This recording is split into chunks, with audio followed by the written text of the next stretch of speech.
lucky with that last line. Run for my penis. Okay, well, there's something closer. No, you gotta say penis. Yeah? Can I say something else? What's funnier than penis? Yakahula. Oh, Yakahula, well. That's what my father called it. Really? Yeah. Yakahula? Yeah. How's your Yakahula, he'd say. And then he'd add this one. How's your Yakahula Hickadula? Imagine growing up, other kids are saying pee-pee, teeny, and I'm going, Yakahula Hickadula. Okay. Hi, I'm David Brenner. Okay. All right, come on. All right. Hi, I'm David Brenner, the big-time comedian. 12 years ago, I predicted two things. That Howard Stern would become a major show business figure, and I would keep getting lots and lots of fine chooch. Well, Howard hit it big, and I need a splint for my Yakahula Hickadula.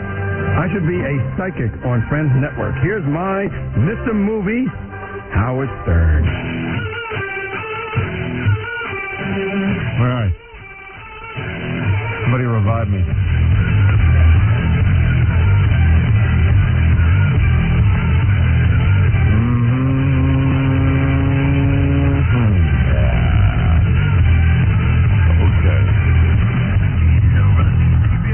All right, so we went out on the street, and this is pretty cool. We asked people, would you sign a petition that would force the Jews to put the Star of David after their names on movie credits? Oh. So that we could identify them. Wow. Yeah. And do you think anybody would go along with that? No. And you don't know people. Oh. Was it still bad? Well, I mean, some people are, appropriately shocked, but it's kind of funny to go out and ask these questions and see how people respond. Let's hear this. All right. So you get it? Yeah, you want the Star of David behind Jewish people's names in movie credits. Right. Would you sign a petition to endorse Senator McKenna's recent bill to require all Hollywood producers to put the Star of David after each Jewish name in any and all credits so it would be apparent to the movie-going public the incredible abundance of Jews that have infiltrated this part of our media and culture? Yes, I would. Yes, I would. Why is that? Well, I don't know too much about it, but I'll sign it, though. Yes, I know it's going to be something positive. But how would it affect me, though? But if it won't do me, it won't be like a scan or something. Well, they would say he's on it. That was Al Pacino, by the way, the famous actor. He's been concerned about this problem for a long time. There you go. Would you sign a petition to endorse Senator McKenna's recent bill to require all Hollywood producers to put the Star of David after each Jewish name in any and all credits so it would be apparent to the movie-going public the incredible abundance of Jews that have infiltrated this part of our media and culture? What are you talking about? Did I tell you I was in a hurry? It's the stupidest thing I ever heard. You're slowing me down. So you wouldn't sign a petition? I don't even know what you're talking about. I wouldn't sign anything that sounded remotely like that. You wouldn't sign a petition that would put the Star of... This is crazy. Okay, thank you very much for your time. You're welcome. You can stop for the question because I don't want to hear the question and I don't want to answer it. Okay, you wouldn't sign a petition? I don't want to answer the question. Are you kidding? No. This is a real bill? This man should be shot. So you wouldn't sign it? I certainly wouldn't sign it. That's going back to the days of Hitler, isn't it? Are they going to put in a flag next to each other of the other names? No. So that we know who's Italian? No. And who's Irish? No. And who's Austrian? No, just a Jew. And who's Spanish? No. Of any kind of descent? No, just a Jew. Right. And who's French? I mean, is that not ridiculous? Yes. You would? Yes. And why is that? Because I'm Jewish, number one. I came from Russia 17 years ago. And for me, Jewish is the most important people in the world. No, I wouldn't. Okay, why not? I'm not interested. Not interested? No.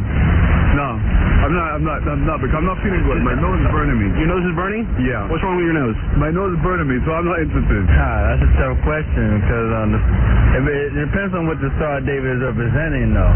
Because, see, I'm Rastafarian. As I say, I can say myself, I speak for myself. I see the Star of David It's a different meaning than the Jews think of it, but it's in a sense it's all the same. You know? What's the meaning for the Rastafarians? Well, I'm not gonna speak on that right now. I don't know. If you want to know, you can read about it. I work for ACC.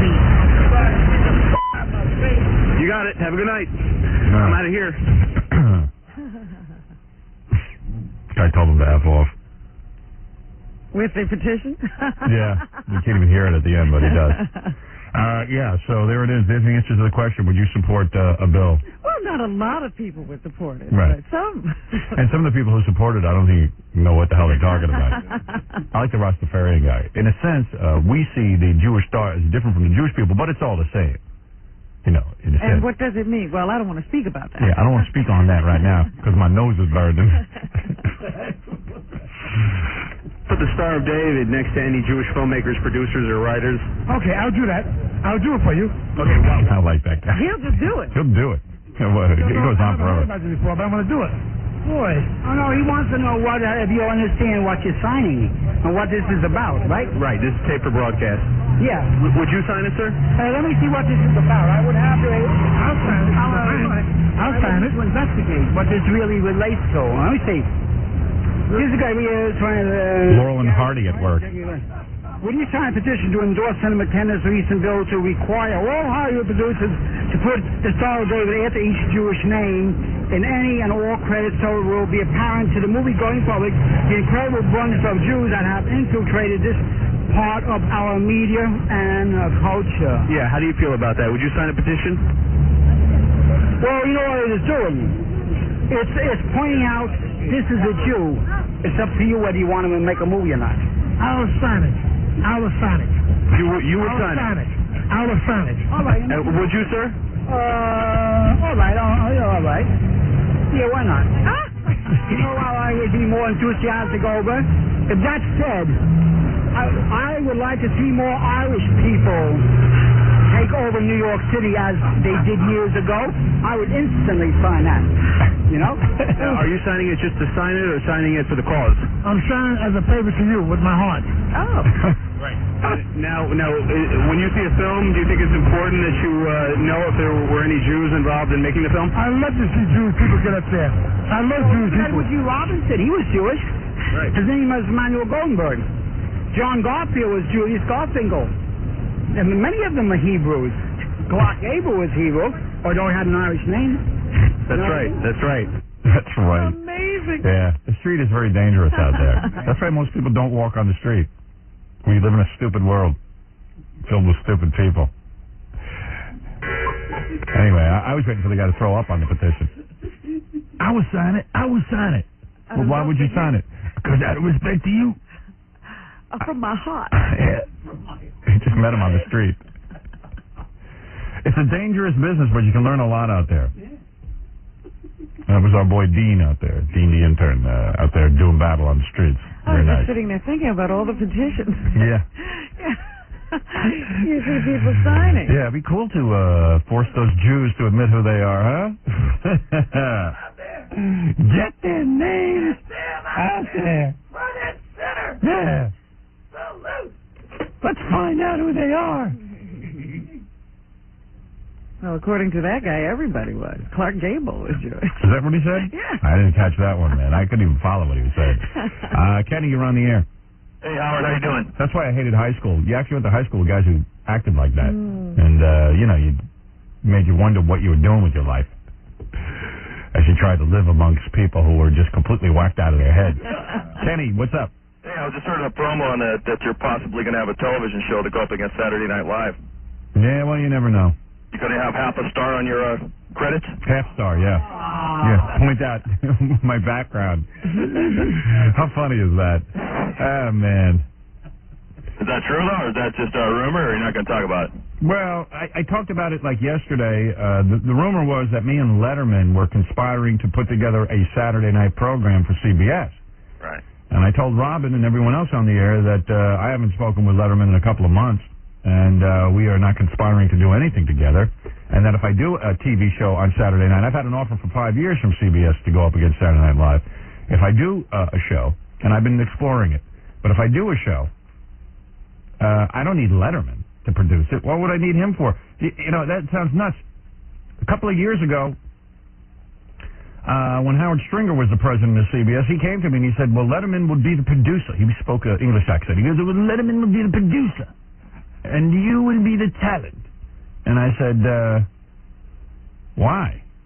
Because if Letterman gives you his stamp of approval, people will accept you. I said, people accept me already. If anything, Letterman should be looking for my stamp of approval. How about I produce his show? I could help him. I'll put my name on his show and produce that and beef it up a little.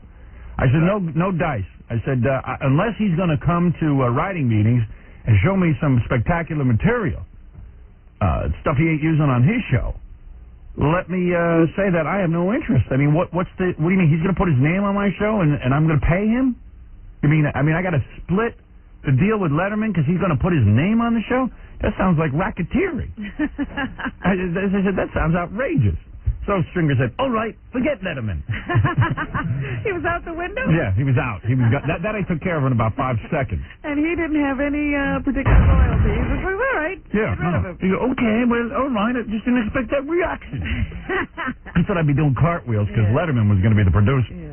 I said, if anything, that's the kiss of death. Who wants to be accepted by somebody mainstream? I don't want to be accepted. I want Letterman to hate the show. I want everyone to think I'm an ass.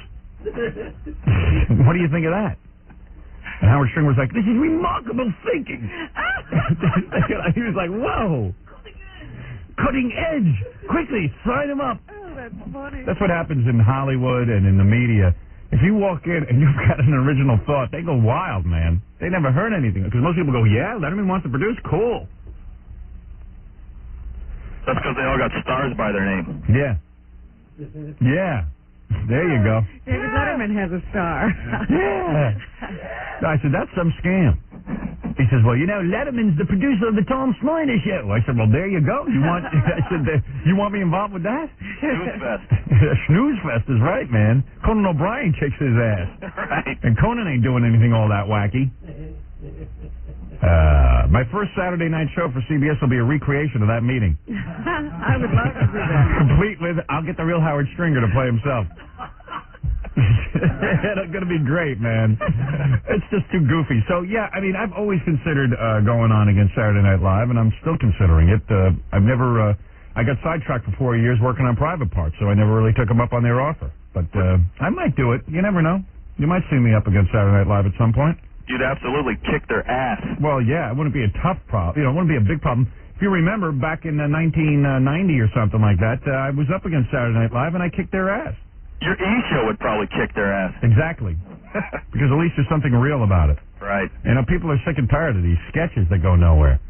But what do I know? Yeah, the first sketch has got to be those cheerleaders getting their heads chopped off. Yeah, I hear you. Machine gun. Yeah. You know, that's funny. When I was on Saturday Night Live talking about how much it sucked, one of the things I was going to talk about, I did it in rehearsal. I talked about, hey, you know, why don't we take those cheerleaders and kill them? And I forgot to say it when I got on live television. I sort of choked. All right, thanks, dude. By the way, F. Jackie's Lobsters. Right, which I ate last night. Thank you. All right, bye. Big lobster salad last night. Thanks to Jackie's poor timing. There were a lot of leftover lobster. Jackie throws a party, except everyone's gone by the time the party gets cranking. Basil is eating lobsters. Yeah. Jackie came up to me yesterday after the show. He goes, what's going on with Saturday Night Live?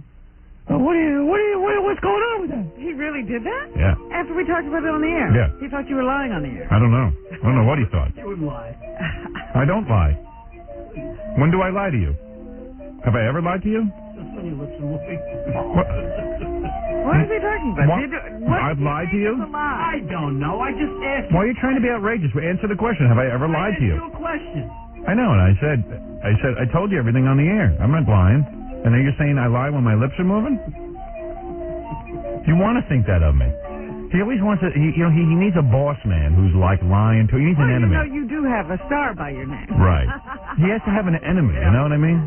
He has to have an enemy. I asked You're you. such a worker mentality. Really, seriously. I'm not your enemy. I said to you, what did I tell you? They've been after me for 5 years to do something. I'm thinking about it.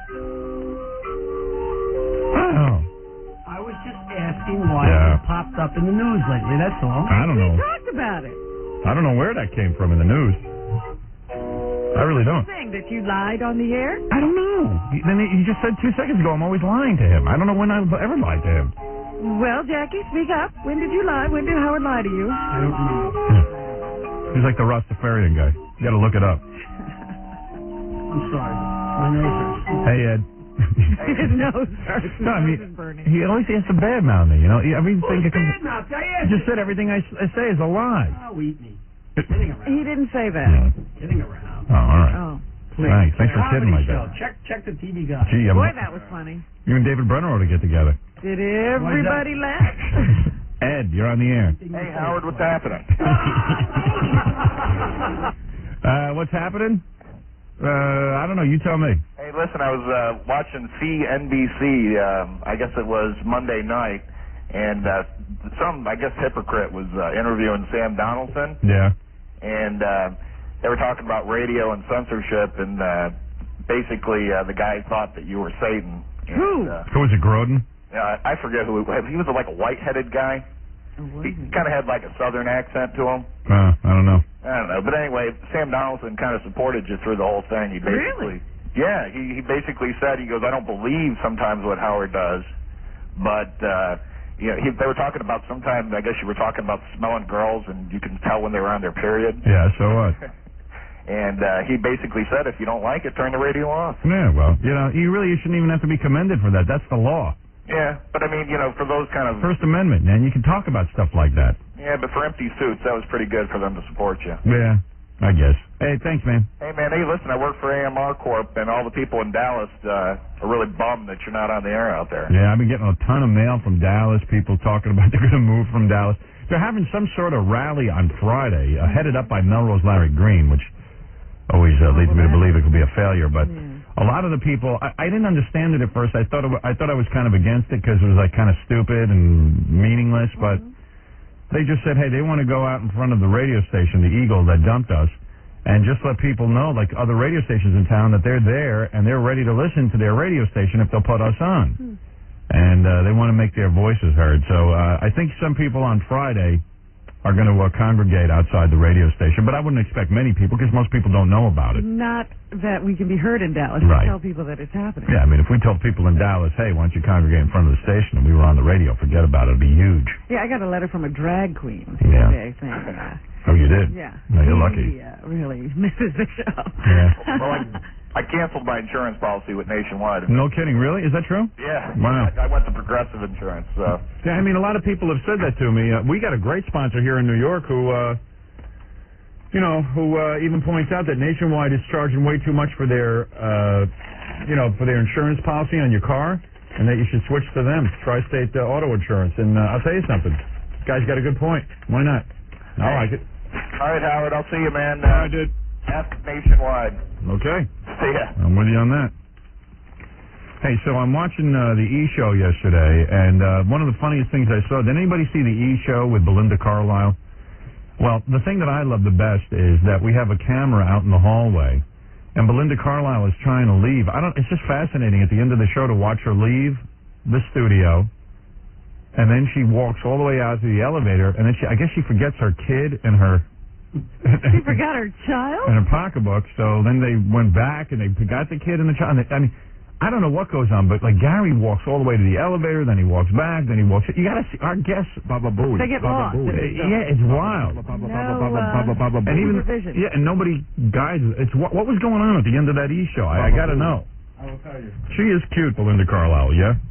First of all, our general manager Tom Yeah. doesn't want, it used to be, that you can just walk straight out that way. Yeah. But Tom doesn't want anybody.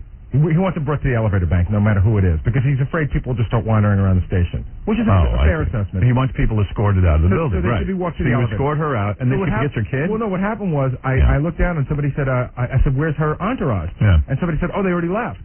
So I just took her out to the elevator. Oh.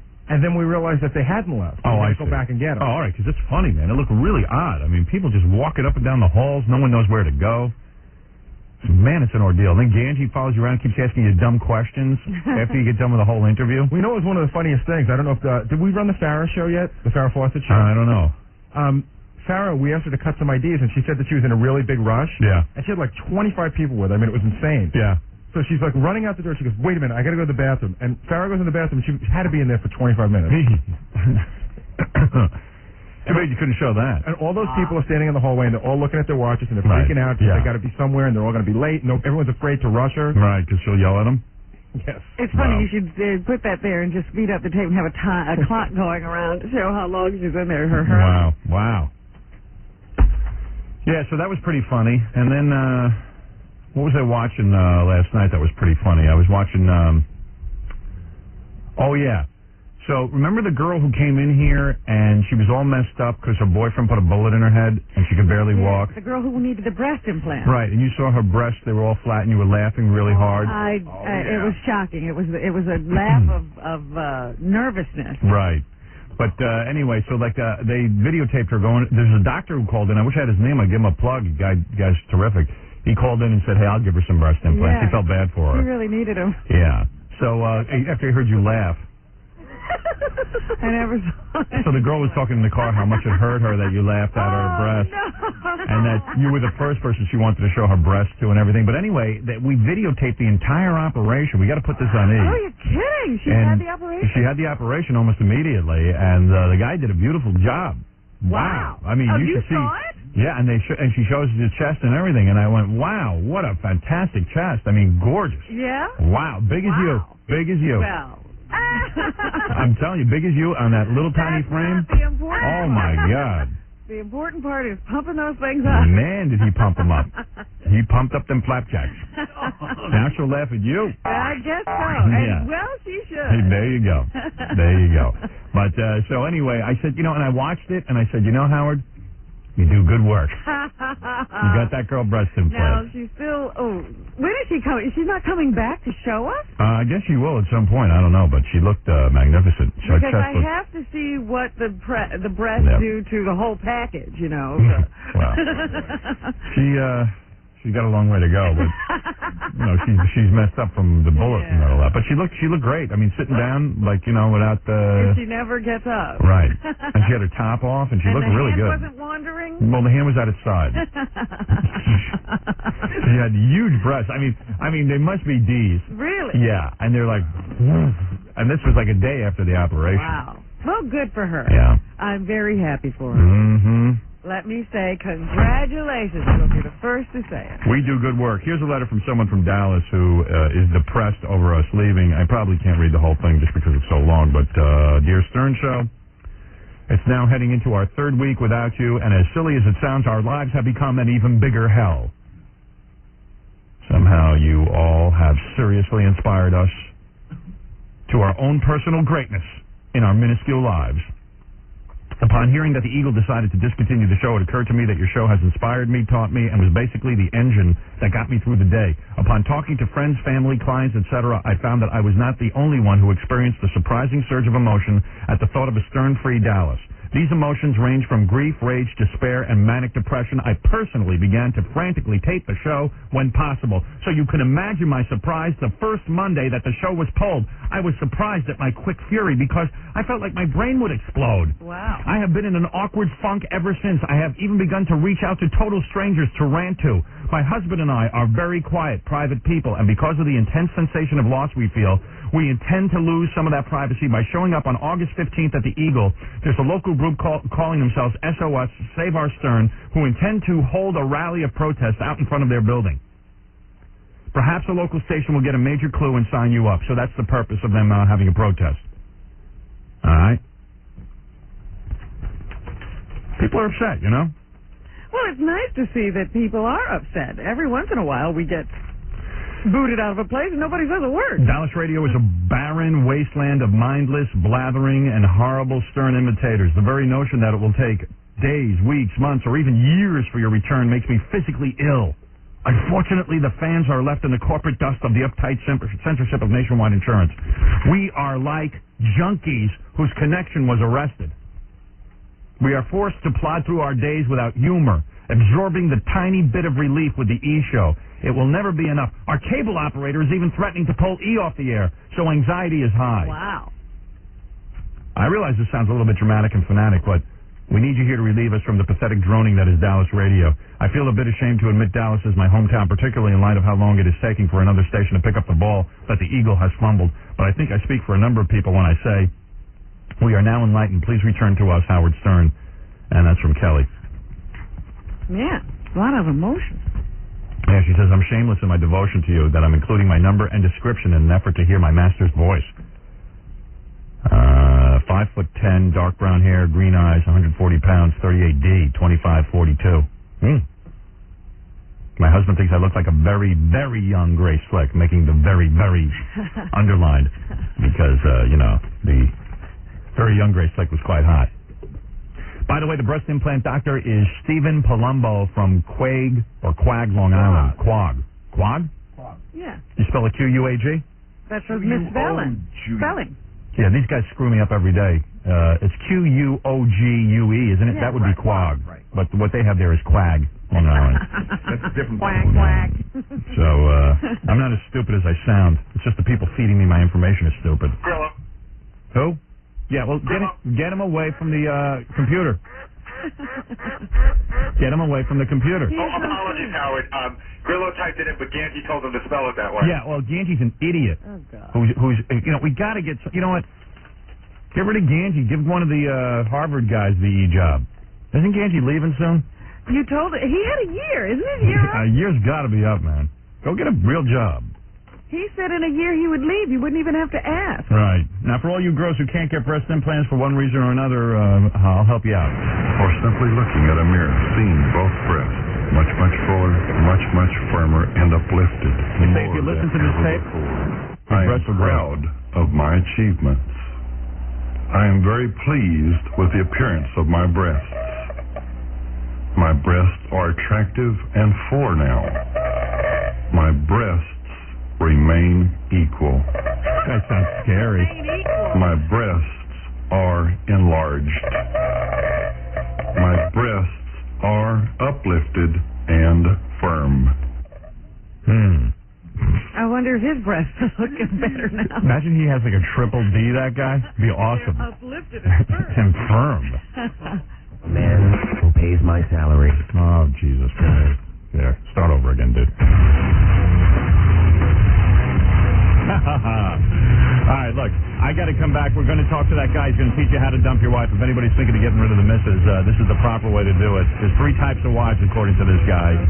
You'll be able to identify which wife you have. And there's a way to dump each one. Yeah. Sternak returns at 8 o'clock. Ready, 2, 3.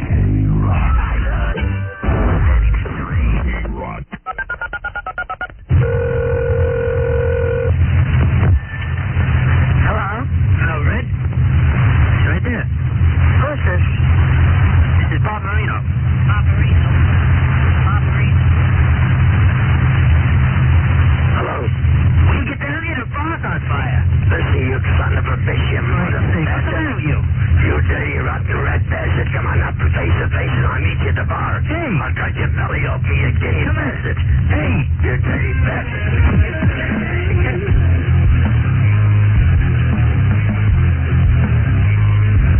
Yeah, am I back? I didn't know that. God damn, I got to pay attention to what's going on. I'm so busy in here. Say what, Robin? I missed it. I was busy listening to something.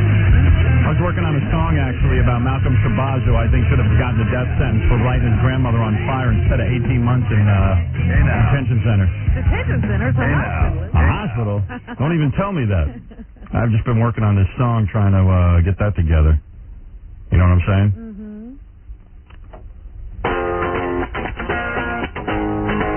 This is very rough. Malcolm Shabazz was really upset. I guess he heard the... Was that right? No, here it is. Malcolm Shabazz was... Not yet? Malcolm No? Oh, here it is. Malcolm Shabazz. Not yet. What? Not yet? It's the longest intro in the world. Is it? How long an intro is it? Long enough to shoot yourself in the head. Why don't you write over the intro? I think it's here. Malcolm Shabazz was really upset. Guess he heard voices in his head. He toasted Grandma like a marshmallow. I guess he's just another psycho. Psycho, psycho, psycho, psycho. Psycho, psycho, psycho, psycho. Psycho, psycho, psycho. Take a lighter. You know, there you go to psycho. Psycho. Take a lighter. Or some matches.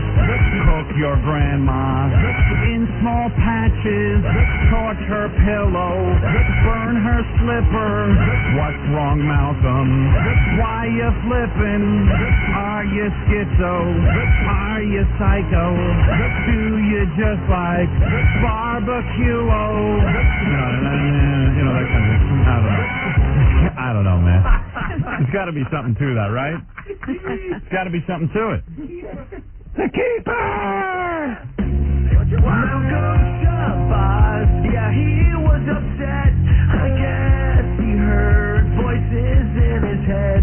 He toasted Grandma like a marshmallow. I guess he's just another psycho. Psycho, psycho, psycho, psycho. Psycho, psycho, psycho, psycho. Psycho, psycho, psycho, psycho. Everybody! Psycho, psycho, psycho, take a lighter.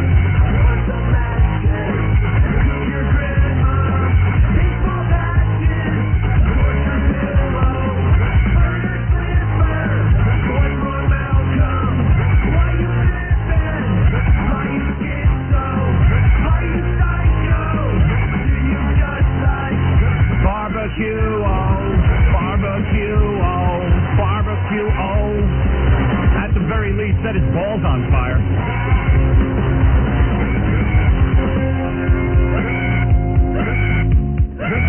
You get it. You get it. And then little Jackie. I think it's got potential, right? It's got some potential. Barbecue-o? Barbecue-o. I don't know. Very difficult to get it done. Yeah, you got to get the right song, the right words. It's very difficult. Always working on something. Minutes away of learning how to dump your wife. This guy wrote some book. You got to get this book. Who is this guy? Has he done that? Actually, it's a woman. A woman wrote the book. From what I understand, I always thought it was a guy because the name was Lee something or other who wrote the book. And it's a woman? It's a woman whose boyfriend went through a divorce, and he told her everything. And she wrote it all down for guys. So she's like a traitor to her own, race, whatever. Sex, yeah. Is that not a race? Women is not a race? No. I see. Gee, how do you know so much? Okay, let me just pop through a couple of these phone calls and see what's happening. Hi, Ryan, you're on the air. Yeah, Howard, Yeah. why do you say there's nothing else good on radio? Why do I what? Say there's nothing else that's good on radio. Well, because I've listened to the radio, and the only people I hear doing anything are people who imitate me. What about, like, Loveline? Again, I said the people who are doing anything are basically just doing my radio show. You think they're... What do you think Loveline is? A Loveline is a guy calls up with a sex question, they got a comedian, or so-called comedian, sitting there cracking jokes. And you know why it's lame? Because they pretend like they're helping somebody. They got some kind of therapist there. And who's the therapist? Dr. Judy? I know Dr. Judy. Dr. Judy can't even run her own love life. No, it's Dr. Drew. Dr. Drew. Okay, so that's the competing one. Yeah. And Dr. Drew is like the serious guy who's pretending like this is all serious to him. Meanwhile, he's sitting there with a goofy sidekick who's sitting there making jokes. So why not be honest about it and say you just want to get the word vagina on the air and goof around about it, and having the psychiatrist there is supposed to make it legit? Come on, man. What are you talking about? At least I've always been honest. You're buying that crap, huh? And let me ask you something, man. What you think that Love Lines would have ever gotten on the air, or someone would have the balls to do it if it wasn't for me? Setting it all up? Radio for 14 years. Who? How long have we been on, you idiot? Longer than that, but you weren't known 14 years ago. Who was on? Wait a second. Love Lines was on the air for 14 years. Yep, out here on K-Rock. Yeah, bull. I swear to you. Yeah, it might have been on the air, but it probably was a serious advice show like Dr. Ruth. Come on. Let me hear the tapes from 14 years ago. Dude, that show would have been on fire if they had innovated anything. I know exactly what that show is. That's right. I know the history of radio, which is a dumb thing to know, but I know it. I don't know. Hey, man, I'm just honest, man. I don't see anybody doing anything original. You should give it a chance. Or some 12-year-old calls in and can't figure out how to perform fellatio. Which is when little kids listen to the radio. I love this whole idea that I'm the one corrupting little children when little children can't even listen to the radio unsupervised from 6 to 10 in the morning. It's 11 o'clock at night is when they're listening. Dude. It's kind of adult. Yeah, how old are you? 14. Yeah, exactly. And that's your favorite show. I'm telling you that this... It's not as good as Howard, but it's the only thing on it, mate. Right. Okay, dude. All right. Gotta roll. Bye. 14-year-olds listening to that. And trust me, man, it's very graphic. Very graphic. And it hasn't helped any... It's basically instructing teenagers how to give fellatio. That's what that show is. You know, hey, whatever. I mean, that's when my kids listen to the radio. They sneak in and listen to that crap. Yeah, because you're busy. Everybody's doing their own Or thing. asleep. You're alone. Yeah. My kids can't listen to my show because that's when my wife's around them and that's when they take the school bus. You know? This whole idea that that this show has to be regulated because of children is such a lie. They are throwing that lie around, and everything now, adults can't do anything because of children. We can't do anything. That's the government's excuse. Well, we're protecting children. Bull. You're not protecting any children. You can care less about protecting children.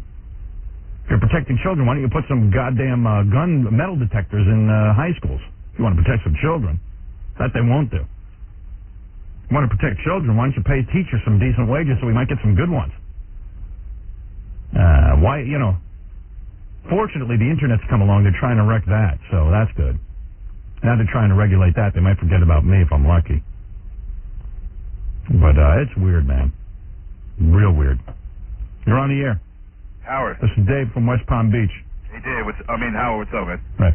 Hey, there's a station called 104.1 Real Radio. Yep. And there are both, one girl on there, she's a real yenter, and the station's just effed up altogether. Monday, when you were ranking on Jackie about his party. Yeah. You did the plugs, and then you kept going for another almost 15 minutes. Right. They cut it off 5 minutes before the show was over because I flipped back to 95.5, which is called The Outlaw. And I turned The Outlaw on, and you were still going. And I'm like, what the F's going on? You know what they were? They were waiting for you to go off the air so they could put the Russ and Bo show on. This is the problem when you have a network. But Howard, man, come on. I don't know. Don't you have people that stay on top of it, like monitor what goes on your... No, how are we going to do that? I mean, you assume that the radio station is paying us to be their morning show. They would want to keep it on the air. That would make sense economically, but I can't monitor what's going on every station. That's why we have CIA holes. Hey Howard, it's one other question. What was it? By the way, do we have a CIA hole in West Palm? You do now.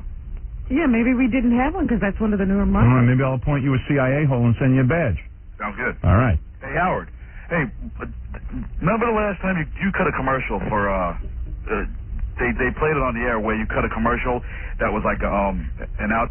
What the hell? What could they say? All right, I got to go. Later. All right. Guys, just it's taking too long. Okay, the author of How to Dump Your Wife is on the phone, Lee Covington. Okay. Lee is a woman, as far as I can tell, which is weird. I had no idea. That's shocking. That is shocking. This book is so direct. Could women read it and reverse the information? No. It's strictly a book for guys. It's sold. In fact, this book is sold. You know how I got it? It's underground, isn't it? It's an underground book. It's so filled with honesty. Why were you reading it? I don't know. Somebody told me about it. Are you putting a plan into work? Just in case my wife gets out of line. Oh, I have it on my bookshelf.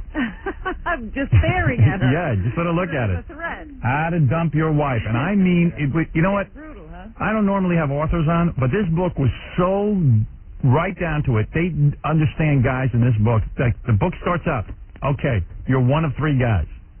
You got a wife at home who either is really nice to you, but you want to dump her, all right?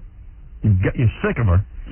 All right. She's great, but you're sick of her. She's great, but you're sick of her. There's one way to get out of that marriage. Then you might have a wife who's a total shrew, which is harder to get out of the marriage. The nice wife is easier to dump. Is that right? Yeah, which surprised me. And then they talk about the psychology of dumping them, and then they tell you exactly how to hide your money and everything. Oh, so that's how you get out of it without paying. You hide the money. Well, they've got a whole plan. They say never get divorced until you get the whole plan in so you keep your mouth shut while you're working this all out. Yeah, it's pretty wild. It's pretty goddamn wild. That's coming up in just a couple of seconds. Midnight in Manhattan. Your car is parked on the street when two scumbags spot your vehicle. They're car thieves, but are they in for a big surprise? It's the Low Jackie Anti-Car Theft System. There's Low Jackie.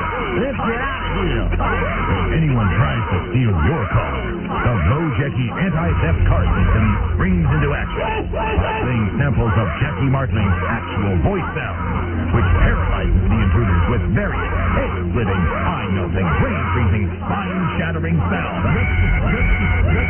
The invader will bolt immediately, trying to flee the area before the lame jokes start. Oh, guy goes to skydiving lessons. It's very simple. Black, Puerto Ricans, Jews, and Gentiles. No one can handle this sound.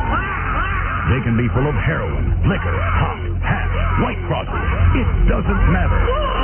Jack's incredibly annoying utterances would chase the death. And as a bonus, if you order now for personal female security, it's the Robin Quiver third input prevention device. Guaranteed to let ladies know when your man is trying to use your exit as an entrance during sex. The Low Jackie Anti-Theft Car System and the Robin Quiver third input prevention device. Order now.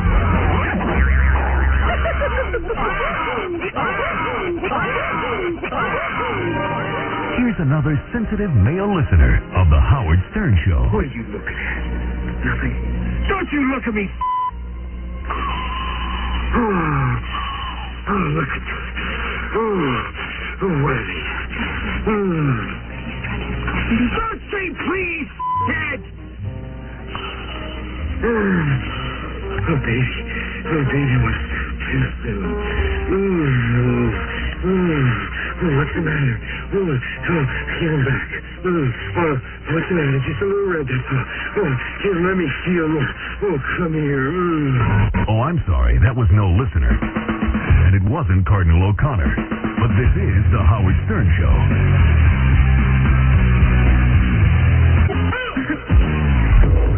Set and begin. We're back with the Howard Stern Show.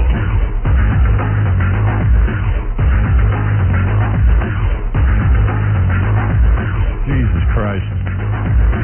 Jackie the Joke Man Martling has two filthy and funny CDs. Sergeant Pecker and the Joke Man, only $12 plus $4 shipping and handling. Also on cassette, buy two, get one free. Call 1-800-323-KING. Friday and Saturday, November 7th and 8th at the Riviera Hotel on the Strip in Las Vegas. For information and nasty jokes, visit jokeland.com. Okay, so here we go. This is Lee. Hold on. This is the author. Lee? I'm here. Hi, Lee Covington, who wrote How to Dump Your Wife. I read your book about a year ago. Really? Yeah. And it hasn't worked, no. She's still there. Yeah, that book's been around for a while, right? Yeah, a couple years. Okay. I read your book, and I always thought you were a guy, and I said, man, this guy knows how to talk to other guys. Really? Yeah, I thought That's a compliment. Yeah, I always thought you were a guy, and it's Why would you write a book like this as a woman? Well, I wrote the book because it had to be said, you know. I mean, I'll tell you, I was with a guy. I fell in love with my true love, and he was going through a divorce from hell with an ex-wife from hell who had decided to destroy him. The courts were going right along with her and everything else.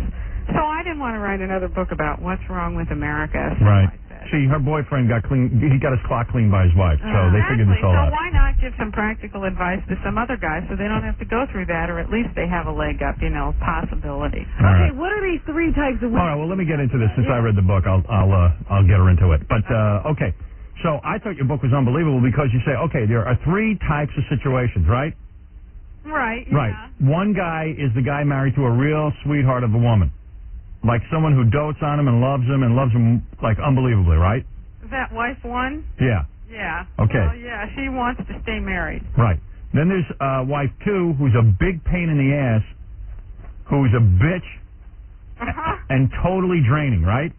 Right. Okay. What's wife number 3? Wife 3 is self-absorbed, self-righteous career woman with lots of friends and her own agenda. Right. Now, it doesn't matter who you are. In any case, you want to just get rid of her. And she's all for that, even if it's a good wife. Yeah. And she says... I say in the book a lot of times, there are a lot of good wives out there, and people make deals and shake hands and walk away from each other. This book is not for them. This book is for guys who have wives from hell, who want to destroy them. Right. Except for wife 1, who just won't let go. Right. So, you see... You still got to get rid of her, too. See, guys who are listening to this understand this. Yeah, it's hard to get rid of wife 1, because she won't let go. Mm-hmm. And the other 2 wives are going to kill you. They are going to destroy and wreck your lives. Okay. So the advice that Lee gives in the book is, okay, dudes, get your ass in financial order before you divorce them, but you also tell guys what to say. Now, let's say you got a wife at home. Let's say you got a wife at home who really loves you. She's just holding on. She's really sweet, Lee. How do you tell her you want to dump her? Well, you blame it all on yourself, of course. Mm-hmm. You have to do that. Right. And, you don't really want to dump her if she's the perfect wife. There's something wrong with her, right? Right. I mean, you have to do the soul searching at the beginning of the book and figure out... Maybe you're not even physically attracted to her anymore, right? Yeah, your marriage is hell and you're bored and you just want true love in your life and you don't have it. Right, and Lee even says... Tell her that. And Lee even says at the beginning of the book, hey, guys, if you're married to wife number 1, you're feeling guilty as hell. Yeah. You feel guilty. Your wife's been nice to you. She's a really nice woman. But so what?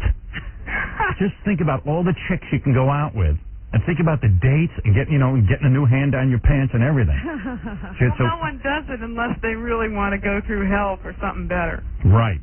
So the point is, she goes, get over your guilt. Right? And how do you get over your guilt?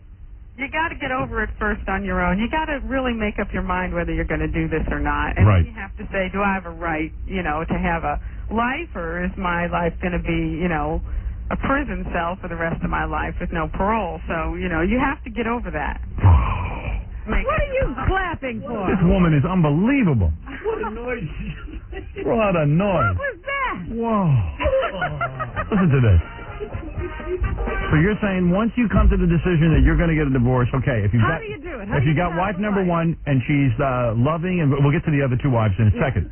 You get to the loving, beautiful, wonderful wife, but you've decided for some reason you got to get out there and date. You don't tell her that you want to find true love and that you're just sick of her. That's the worst thing to say, right? No, you try the big bribe on wife 1. What do you the say? Big bribe? The big bribe. You can have everything. You can have everything I got, everything I'll ever have.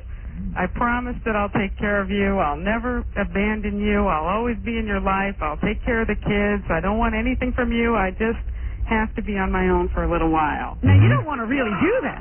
What? No, you don't really give her everything. You just tell her that. Well, I got to say, in this book, a lot of times I say you do have to give up everything. Right. It's not free. Yeah. In other words, you do have to give up a lot of money. So she doesn't sugarcoat it for you. So she's saying, hey, then... It's going to cost you. It's going to cost you. It's going to cost you. Why? But if you're a mailman, think of it this way. It ain't going to cost you that much. I'll give you everything, That's which is nothing. You're saying because wife number 1 deserves to be taken care of. Yeah, you're not trying to stiff her, you're just trying to get away. You still have to pay. Right. But you say on the other 2 wives, the total bitches, the ones who are self-absorbed, total C word I want to use here, you're saying there are ways to sort of hide your money. First of all, if you've got a wife like number 2 who wants to destroy you, describe number 2. You have to hide your money, or she's going to take it all. You're going to end up on the sidewalk with a tin cup and a sad dog. Right. You're talking about a real vicious bitch who can't understand that maybe you're just in love with somebody else. That's right, and the courts go right along with it. Right. They'll screw you. You have to hide some money from her. You don't have to hide money from the first one. Right, because you can come to some amicable agreement. Yeah, you can work it out. Right. So how do you hide the money? Yeah. Well, let's get to that. You got to read this book, man. How to Dump Your Wife. And I love the title. Because it's a process, It's a convoluted. Yeah, because usually your finances are all tied up, and she has access to all accounts and all that stuff. Right. That's why you need about 3 months to get prepared, get liquid. All right, let's talk preparation. Yeah, I'm not saying you can walk out with everything you ever earned or ever will earn. That's impossible. Yeah, because she's going to notice if you take it off. Because you want to sock away something on the side. Absolutely, because everybody says, oh, it's half, community property. That's ridiculous. You can lose it all. Wow. That's what I tell guys. I mean, they call me from the steps of the courthouse, And I say, you know, you have to protect yourself because all that, the law is irrelevant. They'll take it all if they can. Wow. How do they do that? Female judge. What the wife doesn't take, the lawyers take. Right.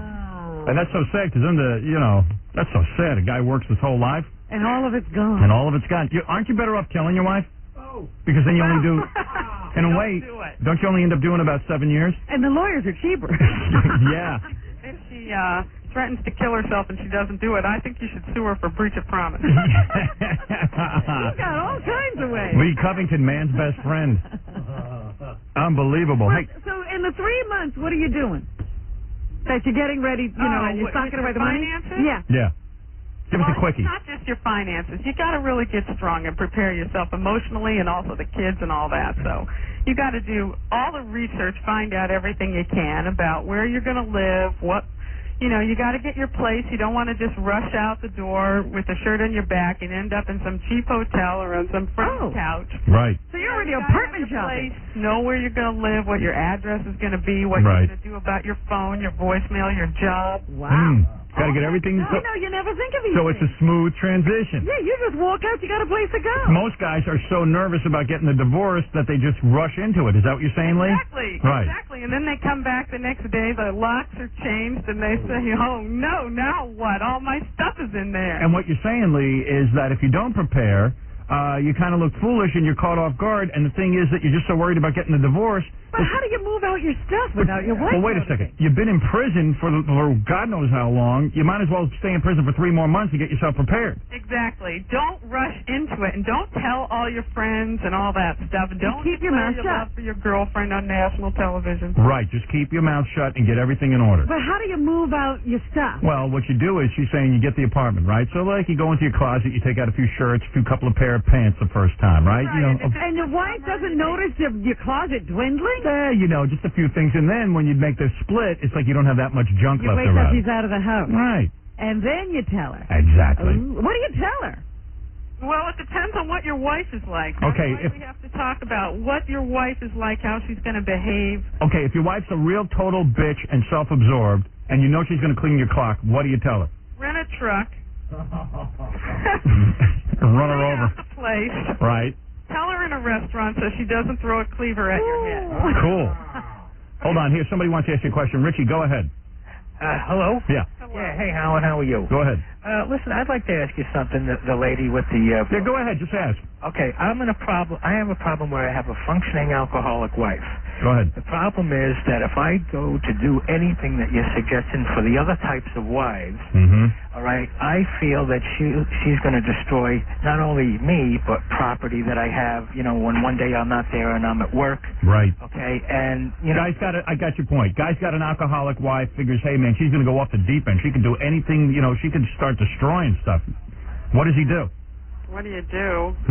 Well, lock her in the basement. I don't know. I think that's rough.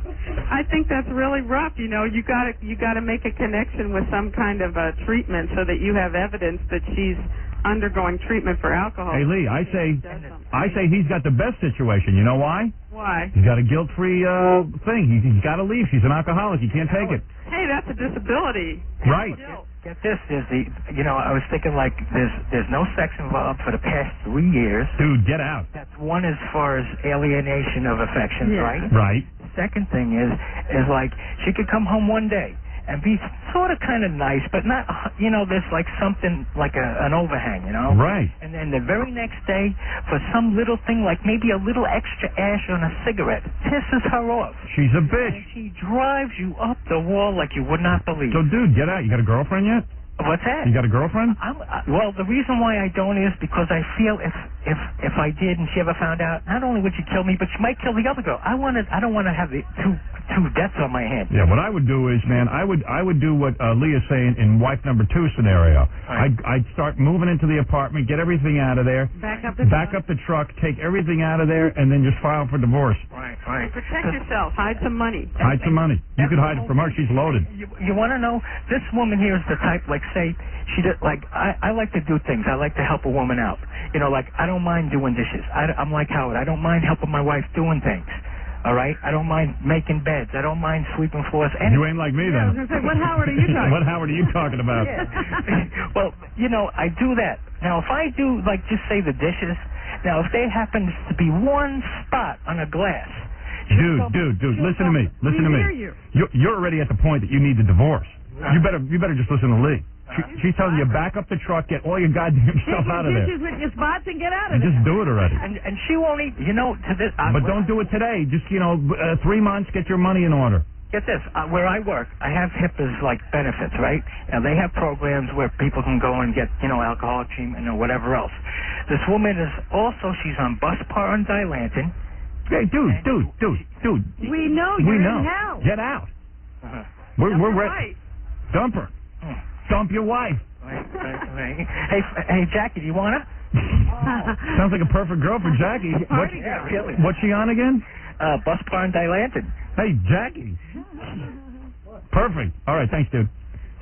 This is Dave. Dave, you're on with Lee Covington, the author of How to Dump Your Wife. Good morning. How are you, the both of you? Hey. Listen, I'm married to wife number one. Perfect wife. Everyone thinks she's great. She's nice to everyone. But when it comes to sex, I think in the 4.5 years I've been married to her, I think maybe a dozen times, and I think 9 of them were consensual rape. Ooh. Dump your wife. Dump your wife, right, Lee? It doesn't sound like she's the perfect wife to me. She's a great mother. She turns over all the finances. I handle all the finances, and everything works nice. She's but when frigid, it comes, right? Huh? She's frigid?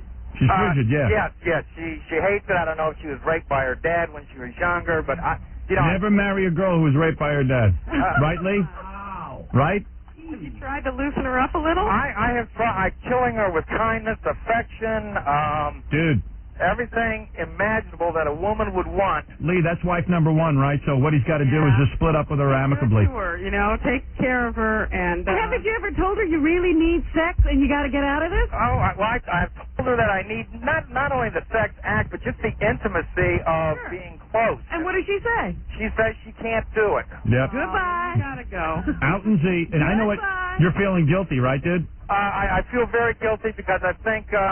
Well, you know what Lee says to do in her book? Keep concentrating on the party you're going to have once you get out. Well, I kind of told her I'm not going to play around behind her back. I told her out front, I'm going to go out and get a girlfriend. And what'd she say? It's like, it doesn't even faze her. You got to get out of that. Appreciate it. Yeah. Take her off the hook. She's happy with what I've done for her, built her a beautiful home, the whole 9 yards, took her out of poverty. Lee, I'm saying in this guy's situation, why not just get the girlfriend and keep the wife? Well, it depends on if he wants true love in his life, maybe he wants the whole shebang. Yeah, why should the girlfriend who's actually giving him what he wants never have him? All right, dude, there you go. Thank you very much, Howard. All right, man. Just got to get up the courage to tell her, that's all. Well, I think I'm done. I just got to get act on it now. All right, thank you. Thanks. Okay. A lot of guys out there, man. I'm telling you, I read this book. I said, this book could sell. I didn't realize there were so many guys out there suffering. The only mistake I made with this book is I should have bought the rights to it and then sold it. I could have made a fortune. They're trapped. They're trapped in bad marriages. No one wants to give them a way out. Right. Well, you sure do. Yes. What do you do in a situation where you have a wife that's like a combination of all three? Tell us a little bit about her. How could she be all three? She's a schizo. I think she's schizo. Did somebody say schizo? Yeah. What do you got? You got some kids? No kids. Okay. You got how long you married? 6 years. All right, 6 years. She can be real nice to you and real sweet and loving. Then all of a sudden she becomes a total bitch. Right. Self-absorbed. Well, here's the other thing. She also she can hang that over my head because I've got my faults, and what she does is she says, I love you with such intensity and that I do everything and I take care of you and yet you don't treat me the same way. But then there's times that she's such a raving bitch that you want to just kill her. You want to get violent almost. But do you want to leave her? Do you want to just, get rid of her and get someone new, or do you want to just deal with it? Well, here's the thing. I think there's better things out there. There's a better life out there. Right. You want to get rid of her. So we're into... See, he's feeling guilty, too. See, a lot of guys can't say they want to get rid of their wives. They feel bad saying it. But here's the other thing. Women are encouraged, but men are, Right. I feel real sorry for her, Well, yeah, but you want to have... Well, do you want to be her caretaker all of your life, or do you want to have a life of your own? Well, here's the other thing now. We're talking about a woman who is pretty much alone in the world. She lost her parents. Lee, this is typical, right? This is a guy who won't think of his own happiness. Massive guilt trip. Yeah. Right. But, what do you say, Lee, what do you say to a guy like that? What do you say to a guy like that? I say, it shouldn't be like prison, If you're unhappy, you got to take steps. But what do you do? You can make it up to her. How could you? Pay her a lot of money. Well, he doesn't have a lot. Well, whatever he's got. Whatever whatever you can do, you know. But you can't sacrifice your life for someone if you're going to be miserable. That's no way to live. You only have one chance to go around. Well, I'm not doing her any good being miserable, right? Right. Hey, isn't this woman great? Yeah, but I mean, Yeah, listen to these guys. Yeah, I'm telling you, man. They're unhappy. They're unhappy, but they feel, wait till they religious get guilt. Don't they feel a lot of religious guilt and stuff like that? Or their parents have Yeah, are you afraid your parents will be disappointed in you? Or Yeah. something? But you know what? You also want to you worry about how they're going to deal with it mentally. You know what I mean? Yeah, right. You'll get over it. Yeah, believe me, you're not that hot. A lot of guys also can't bear to think that their wives are going to go out and get other guys, right? That doesn't bug me that much, believe it or not. Really? Because you know what? It would be, for me, anyway, personally, it would be an out. It would be a good reason. You know what I'm saying? Yeah. Maybe you got to kill her, kill her parents, and kill her grandparents. How many parents are gone already? Oh, she's alone. Parents are gone. No, here's the deal. So, Lee, Yeah. this is like most of the guys, right? You say this in your book. Most of you guys want out, but you feel too guilty to get out. Yeah, the guilt is a big thing. But, you know, if they're suffering from guilt, wait till they start suffering from divorce court. It's nothing compared to that. You So know, what do you do in divorce court? What? How do you get out of that? What, divorce court? You got to go through it. You got to go through it. So that's some hell you're going to just have to go through. Isn't it worth it, though? That takes care of the guilt once you get into the divorce. Yeah, then you don't feel so bad. Cure for guilt is the divorce court. Yeah, it goes right away. Later. Thanks. Okay, dude. Bye. Right. Well, anyway, the book is called How to Dump Your Wife. Well, there's an answer. If you're feeling guilty, get into divorce court. Right. Take care of it. So how do you? I guess this book is ordered. You don't see it in regular bookstores, do you, Lee? You know, a lot of booksellers won't carry it. They won't touch it. You know, they turn green. They say, "Oh, I'm politically opposed to that." Right. You know, there was one guy in Illinois. He really needed it, man. You know, the court was giving his whole company to his ex-wife, and Wow. the woman at Barnes and Noble wouldn't even order it for him. I had to send him one directly. You know. The way I got a hold of it is through some weird underground press. Yeah. You know those? You know that place that sells books on like how to build bombs and stuff? Yeah. Oh, really? How to Dump Your Wife. They sell that too. Oh, It's the only way to get That's as inflammatory as building a bomb. Maybe worse. Let's see. But I have an 800 number. That can... All right, we'll give that in a second. Reggie, go ahead. Hey, Howard, what's going on? Dude. Oh, my wife's crazy. I need this lady's book. Yeah, well, a lot of guys do. Well, why is she crazy? What's your wife doing? My wife? Oh, God. Everything I do, she thinks I'm cheating on her, but I'm not. She's 9 months pregnant. Go ahead. And whatever I do, it's crazy. You want to get out, right? Not really, but it's just I'm trying to prove to her that I'm not cheating on her. Yeah. But everything I do, she thinks I'm cheating. Like today, I let her sister borrow the car, and her sister came home. She gave the car back. She gave me $5 for the car. Well, you must be one hot stud if your wife thinks you're getting that much action. Well, she thinks I'm doing everybody. Really? I'm not. Oh, God. Because all I do, I go to work, I come home, and I'm home all day. Too bad we can't leave our penises at home, and that would prove to our wives that we're not cheating. You know Well, what, I though? wish I This could do guy, something to just let my wife know that I'm home all the time. this guy has a big problem because I you have a- can't leave a pregnant woman. You can't? I know. That's Why the not? only I know a lot of guys who do. But, I mean, you're going to be a pariah in society. Yeah, that only lasts for a while. I know a guy. She says it's the baby that's making her act this way. Oh, Was really? she better before? Wait till it comes out. Oh, God. Oh. She's going to be worse. Well, I hope not, because this is driving me crazy. Like, Lee, what should this guy do? Should he just wait to see?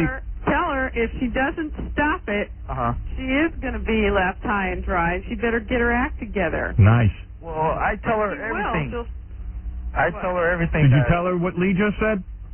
You didn't tell her that. Why are you trying to prove that you're not doing something you're not doing? Well, that's all I'm trying to prove to her. I'm not doing nothing. All I'm doing is going to work, coming home. Just tell her what Lee just said, man. Huh? Just do what Lee just said. Tell her she better get her act together, or you're gonna dump her. That's right. Show her the book. Say, look.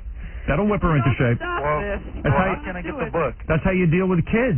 That's how you deal with your children. You got to go. You got to say to them, look, kids, either you do it this way, or you're in trouble. Well, So how your can I wife get is this now one of book? your children? Yeah, she's like a child. Your wife. Well, she's a psycho, man. Get rid of her. Zach, go ahead. Hey, Howard. Dude. Hey, I'll tell you what. I need a copy of this book. All right, how do we get the book? Lee, go ahead. Give your number. Okay, 1-800. Yes. 444-2524. 444-2524. Yeah. It's a short book. I should really get 15%, but I'm gonna pass on that. It's a short book. She lays it out for you. You can read it in about an hour. Really? Yeah. I'm not married, but I need to prepare myself. Oh, you getting married? Not married. No, I'm not getting married at all, but I've had girlfriends in the past where I don't want to break up because I don't want to hurt them. Right, dude, I guarantee you, That's a pain in the ass. you read this book, you'll never get married. Oh, really? I'm telling you. All right, maybe that'd be the best thing. Fred wallpapered his office with the book. It's unbelievable. His wife won't set foot in there. It's one of those books you got to hide from your wife, too, because I keep my copy, hidden. Oh, really? Yeah, I don't want my wife seeing that. Just in case she gets out of line, I got to consult it. She'll know all your tricks. Yeah, it's pretty wild. Randy, quick, go ahead. Or is this John? John, go ahead. Yeah, John Howard, how you doing? Go ahead. Lee. Hey, listen, I got my wife and kid. She's from a different country, and she's a pain in my ass. She's a real bitch. Right. Now, what the hell am I supposed to do? Because I don't want to leave the kid, and if I dump her, she's going to take the kid and be in the other country, and I won't be able to get to see him. Lee, any advice?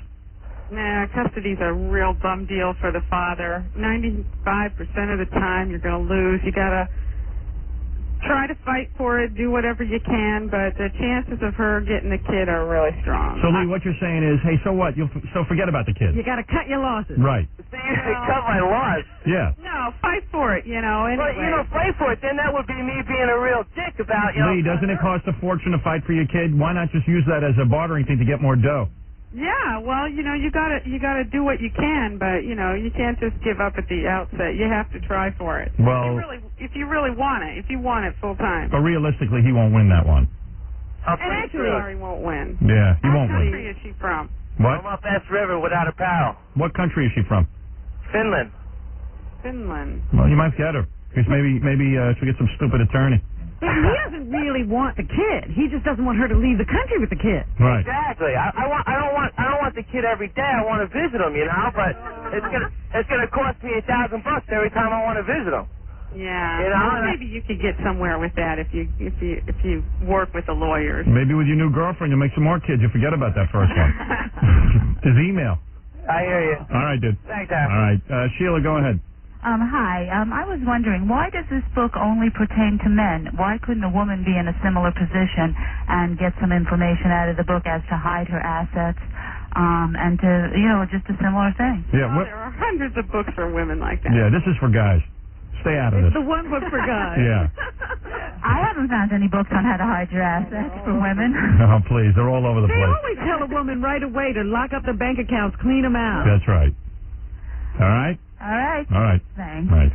Please. A book for women. Women got the whole divorce thing going beautifully. You know what? You can't choose a book you want. There's too many. Yeah. The choices are too great. Please, you can't even find Lee Covington's book on a bookshelf because it's for guys. Yeah, and there are hundreds of books like You that. got to order it through. I had to get it. Oprah hasn't ever done a show like this. No.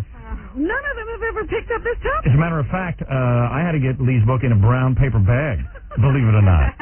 That's how somebody handed it to me. But listen to these men. They're crying in pain, and nobody's listening. Oh, Lee's listening. Randy. Yeah. Go ahead, quick. How you doing, Howard? All right, man.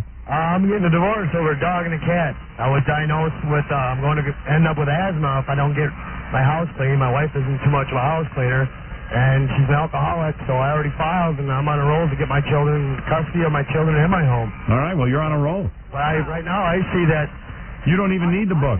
And myself is not worth the love for my wife to keep me there, and so she'd rather get rid of me and keep the dog and the cat. Who's vacuuming right now? I'm doing a lot of work right now. Oh, all right. Hey, Lee, this guy's got the right attitude, right? Yeah, I didn't even cover pets. I'm not stopping. I took care of the monies. I've locked everything down.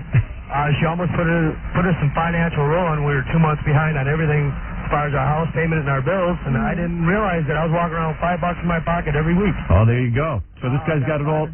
This guy's basically a perfect person, right? Exactly. I'm trying to be a perfect father. I see. I don't do drugs. I'm educating myself. I got a year left for my associate's degree. And I'm not stopping, and I'm not letting a woman take me down. All right, thanks, man. There you go. Good for you. Hey, Howard. Yeah, dude. WRF sucks. You rock. Thank you. You take care. What do you meant by that? There's another radio station. All right, man. Well, there you go, Lee. You have tapped into something very big. I'm shocked. Oh, yeah. It's sad, isn't it? I didn't know there was this much pain out there. Oh, yeah. If she takes you through chapter by chapter. It's helpful. It really is, because no one will tell you this stuff. Give some of the chapter headings. Do you have the book in front of you, Lee? Yeah. Go ahead. Just see how she does it in an orderly fashion. What's the first chapter called? Step by step. Right. Think back. Were you trapped? Go ahead. first things first, hello and goodbye guilt, Right. with or without a girlfriend. Hide your money. There are two types of guys who have a girlfriend and guys who don't have a Yeah, girlfriend. you have to do it different ways depending on that. Well, what happens if you have a girlfriend? What do you have to do? Well, you have to try to keep her in the closet, try to keep her secret, and you can move in with her, because that's the whole point, but you have to do things a little bit differently. So it's good to have a girlfriend because then you got a place to go once you tell your wife you're leaving. Yeah, it has its advantages and disadvantages. Right. The courts hate it, but, it's helpful not to be all alone. Right. Hide your money, we talked about that.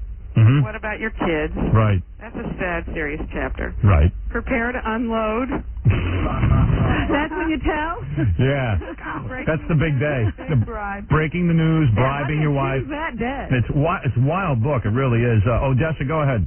Yeah, she sounds like a lonely cleanup woman that's just waiting for any situation that's going awry a little bit so she could get in. Well, She told the man to leave his pregnant wife. Everybody knows pregnant women act weird when they're pregnant, well, maybe they shouldn't. but they can't help it. It's their hormones. Yeah, well, Well, let's see if they can help it. get a grip on your life. Yeah. We all have problems. Hey, guy has to go to work every day. A guy has to go to work every day and get yelled at by his boss. You don't see us reacting all But weird. wait a minute. You know what? You don't fire him, do you? Because you need him, right? Wait a minute. A lot of those pregnant women work, and they don't act up at work. There you go. And they get home and they... Have you ever been in that position? Have you ever been a pregnant married woman? Yes. I have.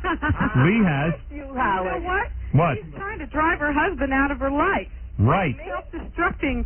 She's destroying her own marriage.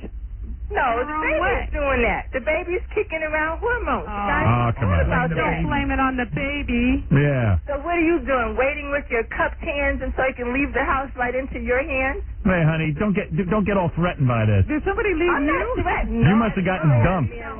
You must have gotten dumped. No, I didn't get dumped. But if I get dumped, I'll tell my husband where to go. Oh, God. She must be a pig. Oh, I'll go Yeah, on with my pig. chapters here. She's probably a pig who got dumped. I didn't get dumped, Howard. Did you act crazy while you were pregnant? No, I didn't change very much. Hey, Lee, I bet the last three words of this book are "start the party," right? You know what the last chapter's called? What? Young women all over you. Yes.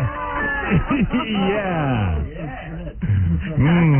Well, hey, listen, the book is called How to Dump Your Wife. It's by Lee Covington. If you want to get a copy of it, the number is 800. Go ahead. 444-2524. There you go. Good luck. There you go. Can't do any better than that. Thanks, Lee. Thank you. Well, it certainly was a rousing Session, yeah. session. We learned a lot. I'm shocked that nobody's ever done a show like that. That's exciting and interesting. Hell yeah, it's exciting.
Who's the guy everyone wants to meet? I'd like to take a bet on how many books we just sold for that woman. It's probably like, I bet you can't even get through on the phone line. I was going to say, we were clogged with calls, weren't we? Yeah, I got to see something. Hold on a second.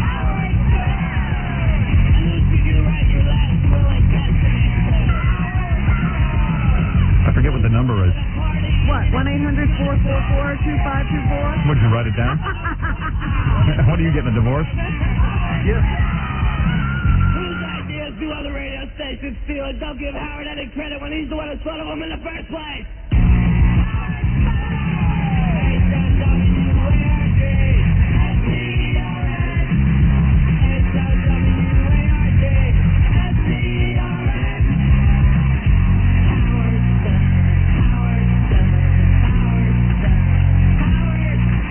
What'd you say, Gary? I said I never saw somebody so confident in her product. Yeah, well, it's a great product. I read the book. He's been there. Merciless. Yeah. Well, hey, you got to be merciless. Talking about war. What's the number? 800-444-2524. You can't even dial out. Dial 9 first, Howard, depending on what line you're on. 44. 444-2524.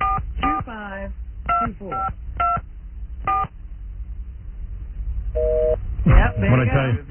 you, woman's making money hand over fist. It's pretty wild. Howard Stern Show. So, A decent, nice, down-to-earth Jewish young man. I got so much stuff going on.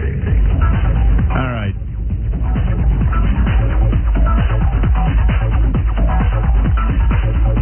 She's real confident in her product. Well, you read the book, man. She really talks to you. Did you ever imagine that a woman could be that ruthless on that subject? No, I had no idea. I thought it was written by a guy, and I went, "Wow, this guy." Because even when you were talking about it, you said this guy is ruthless. Yeah, and it's a woman.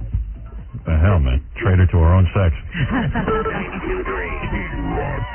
man who lies to his children and tells them he's a Harvard professor. Dr. Howard Stern. Hey now. Hey now. Hey now. Come on. Hey now. Hey now. Hey now. Hey now.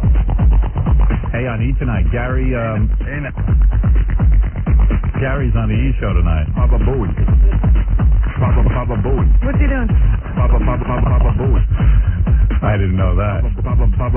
Whatever he's doing, you won't want to miss it. Papa Bowie. Oh, no, that's not Gary. It's the guy who sleeps with dolphins is on the E show tonight. Oh, I thought you said that yesterday. Must be part 2. Oh. Guy Sleeps with Dolphins was it last night, so this must be part 2. Oh, okay.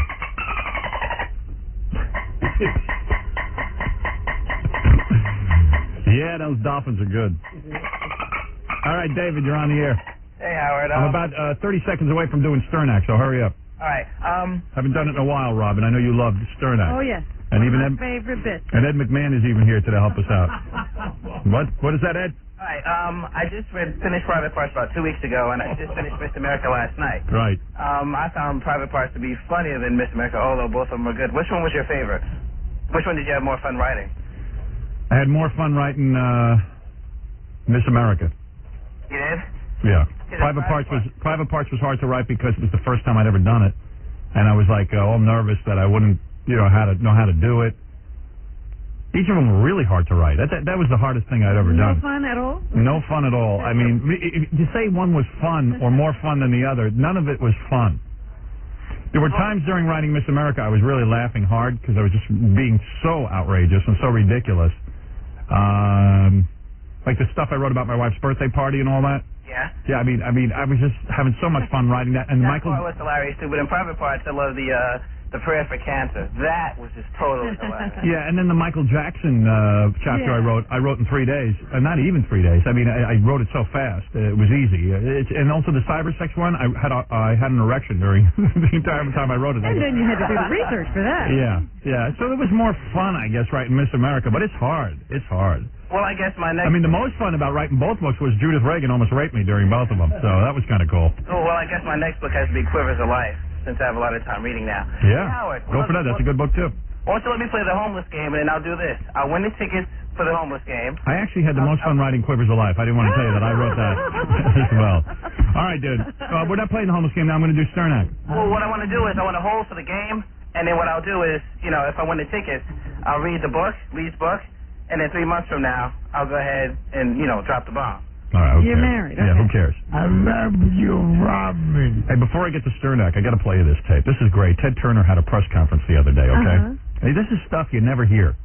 I don't know why the news media doesn't pick up on this. What did he do? I want you to listen to this and then explain to me afterwards why the news media doesn't pick up on this. All right, if I can, I will do that for you. I dig Ted Turner because, like, Ted Could Turner. it be that he's a very powerful man if he's doing something embarrassing? But this is wild. I mean, maybe it's because news people want to get jobs with him or something. Right. But He owns a whole network. or maybe he's just so insane that, like, when you hear the ravings of a lunatic, you just don't pay any attention.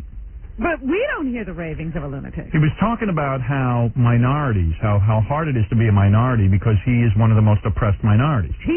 Yeah, he is. Yeah, you got to hear this. Well, wait a second. I'm going to play this for you now. All right, you ready? What minority group does he belong to? Listen, just listen to this and tell me this isn't insane. Well, I mean, there's been, we've suffered from discrimination. I've just suffered from discrimination all my life. And there's no greater minority on this planet than white Anglo-Saxon descendant males. When I was born 50 years ago, the descendants of Europeans accounted for about 20% of the people on the planet. And in 50 years, we've gone down to 1/10 of the people on the planet. The percentage, because we haven't been breeding as fast as the Asian or African and other South American Hispanic cultures. So we white people have to be extremely nice. And CNN was discriminated against in many ways. I'm used to it all my life, and that's why I identify with minorities so well. I feel real. People laugh. Yeah, they think he's joking. They think he's kidding. He just made an argument that white Anglo-Saxon Protestants are minorities and are abused people. Oppressed. I mean, they're the most privileged people on the planet. He's rolling in dough and he feels oppressed. I would like to go bitch slap him. Isn't that wild, though? Isn't that funny? Isn't that kind of funny? Man. I mean, technically, he's right. I mean, probably white people are... But oppressed? Yeah, the smallest minority, but they're not certainly oppressed. I mean, if anything, they're in a pretty powerful position. I mean, I don't get it. Yeah, it's terrible having all that power. No wonder that nut Jane Fonda gets along with him, right? There you go. They must see eye to eye on everything. Yeah, it's amazing. One cock eye to another. Right. Girls keep calling in and they say, our breasts aren't big enough. Could I play that tape again for them? Your breasts are enlarging more and more with every beat of your heartbeat. Your breasts are continuing to enlarge in all directions, becoming larger and larger. Feel your breast enlarging. Know it to be true, and it is so. The fatty tissue in your body is like a big bottle pouring out warm or hot liquid into two other bottles. Ed McMahon's breasts are growing. A wonderful feeling envelops your body as you allow your breasts to grow and enlarge more and more. The gentle rays of the sun warming your All right, enough of that. All right, let's do Sternak. You ready? They're talking too fast. Yeah, I know. Well, you're supposed to be asleep and you're absorbing all that. Oh, it's the sleep tape. Yeah, close your eyes and listen to this. I think that's when you listen to it. That's why they have all those waves going in the background. I could not sleep through any of that. I mean, how can you sleep with all that racket going on? More and more, causing your breasts to My wife rolls over, I wake up. enlarge more and more. You have exposed your breasts totally to the gentle, warming rays of the sun, so that both breasts are totally absorbed by the warmth of the sun. Your breasts becoming larger and larger. The warmth is causing them to grow larger. Hey, what's this I hear? You haven't given your new boyfriend anal sex yet? What? That's what Jackie tells me. Like that's an announcement. Well, evidently you announced it yesterday. I did not announce anything yesterday. You flipped out? Somebody said something to me, and Jackie said, "Oh, that sounds like an admission." And I don't even remember what it was I said. And I said, "Well, you're sadly mistaken. That has not happened." Well, here's what I understand. Here's what I understand so far. He's tried to get it, but you rejected it. No. You have rebuffed it, right? Is that right? Is that what you said? That's exactly. She's I backpedaling never right said now. rebuff. Amy Lynn said, so has what's the status of your, relationship? And she said, he hasn't put the question yet. I said, what question is that? Will you flip over? And she said, oh, no, he's asked that, but I haven't done it. That question, he's there. I'm joking around with Jackie. I'm saving something for marriage. Oh, please. You're saving that for marriage? I'm Is that not true? saving anything for anything. But you have said to me that when a man gets you hot enough, you open up in other areas. She doesn't even know it. Yeah, she doesn't even know it. She's like she goes, I don't even know what, it just happens. I don't even know it's happening. Have your way with me. But you see, like when I did it with my wife, it was a whole discussion and easing into. And that's what he does. He discusses it. Too much. There's no discussion. So he's not as good as that guy who did it to you in. Excuse me, that's not the case. The guy who got you in San Francisco, I believe it was where it occurred. Because everything with the buttocks goes on in San Francisco. Maybe it's just being in San Francisco. Or wasn't it, in fact, Where was it? Where was it? Now I've got your attention. Look at you. It wasn't San Francisco? No, it was not. Where was it? Where was the guy with the sink? Ohio was the guy with the sink? No. That was San Francisco. Mhm. Okay. Oh. And with the guy in San Francisco, because that's the one I'm most familiar with, Yes.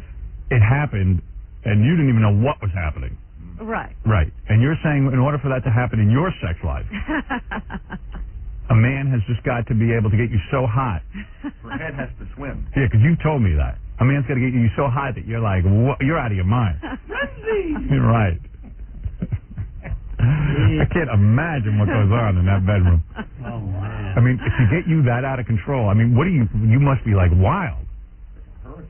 Like a hurricane. Howard. Yeah, it's like a tornado. Yeah, but, One thing to get but that. very few men have ever whipped you into that kind of shape. So, in fact, your own boyfriend has not been able to whip you into that kind of shape. I wouldn't say he hasn't. He just Right. hasn't. Done it that way. No. He The other asked guy got permission. it that wild in 5 minutes in a bathroom. And she hardly knew him. Well, she knew him for 10 minutes. Yeah, that's true. You knew him for 10 minutes. I knew him for several hours. All right, let's be clear on that. Rewrite history. No, it was several hours we stood there We and walked talked. up the street, down the street, and then... So the guy hasn't whipped you into that kind of frenzy yet. No, I did not say that. It's just that he doesn't take you when you're in that frenzy. He asks. Doesn't want to do that. And if a man asks you, Wait, and we're sitting up talking Right. when that comes up. Oh, It's not about right. being anywhere. I mean, you said it on the phone a couple of times. Oh. It hasn't been. I see. Not in the midst of lovemaking. No. If he wanted it, he could have it. I don't know anything. Right. Oh. I just like to learn from you. You've taught me a lot about sex over the years. You actually have. Jackie. Little do I know that you didn't even know about fellatio. And I'm listening to you. But you still learned something. Right, all right. I got my Sternak hat on now. God, what is that? What is that? It's like your breast grew. I know. I've got a big hat on. I'm going to be Sternak now. I'm going to see how this works. We have an Ed McMahon. Shouldn't he be? Yeah, Ed McMahon should be reading that. Yes. That's right, yes. Could What somebody happened? come get this? Oh. No. Ed McMahon should introduce me. Absolutely. A little try here. A little entertainment for you this morning. A little Sternak bit. Haven't done What, this does in a your while. head grow? You can't get your hat on. I can't get it over my headphones. I got a big turban over my head. All right, here's Ed. Ed's going to introduce me. And now, from a place so depressing, so glum, so absolutely full of despair, that's right, Scott the engineer's house since he quit smoking, comes a man with a weenie invisible to the naked eye and a neck the size of a straw. Hell, hell, a man so frustrated as he is famous. A man who has done for acting what Quaaludes have done for social disease. It's Sternak the Impossible. And now, here's Sternak. Yeah, Bim Salah Bim. Whoa. Oh, I fell over the steps. What I do every time I start this bit. May your wife refuse to watch sex training videos.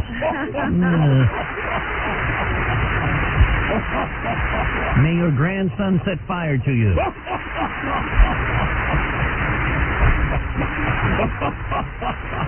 I have in my hand the first envelope. The envelope. What? The envelope says. Shut up, you big fat slob. You bet.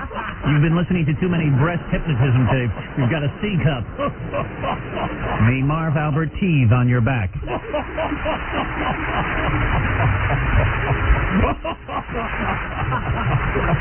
Imus, a repaired vacuum cleaner, and Robin Quivers. Imus. Excuse me, what?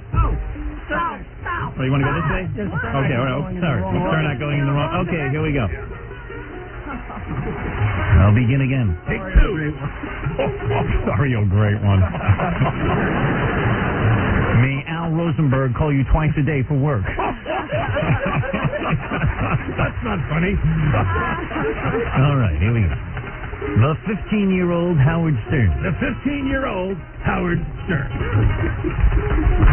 15 years old Howard Stern. 15-year-old Howard Stern. Howard Stern, 15 years old. Name the one person who has Name the one person who has gotten laid less times than the grown-up Howard Stern. Shut up, Ed. All right, here we go. Jupiter, a 61 Volkswagen, and Rosie O'Donnell's ass. Jupiter, a 61 Volkswagen, and Rosie O'Donnell's ass. Very good at Donald's ass. Volkswagen. 61. Name 3 things bigger than Rosie O'Donnell's head. May a hit movie about your incredibly successful life not improve your outlook one goddamn iota.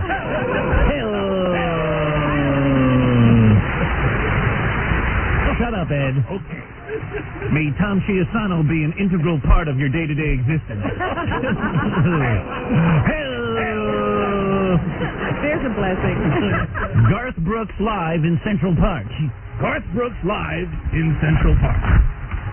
Central Park, Garth Brooks live. What would you not see if Garth Brooks walked through Central Park late at night? Thank you. Bim salabim.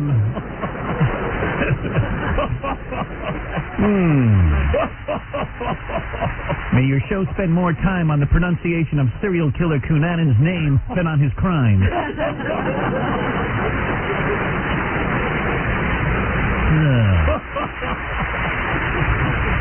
May the greatest events in your producer's life be off limits on the air.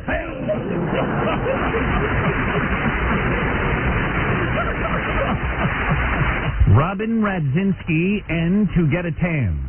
Robin Kaczynski and To Get a Tan. Robin Radzinski. Robin Radzinski. Robin Radzinski.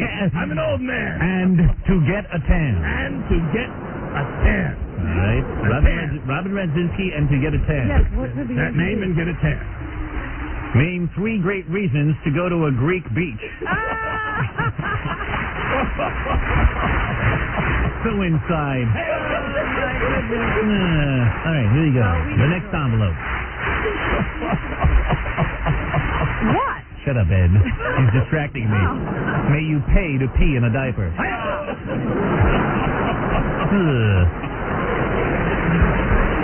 Fred Norris. Fred Norris. Norris. Fred Norris. He could be the answer to something?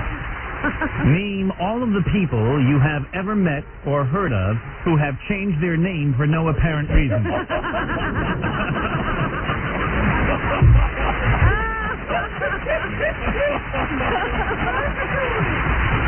Fred Norris. Fred Norris. Right.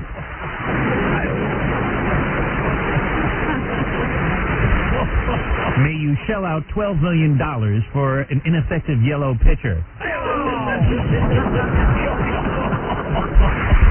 DVD.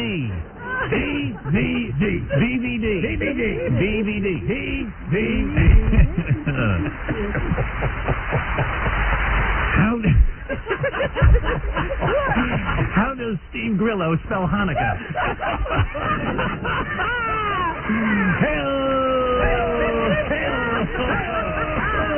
I left my hat on that one. You're not even... It's backwards, Karnak. No, is it? Cernak. Cernak is edgier than Karnak.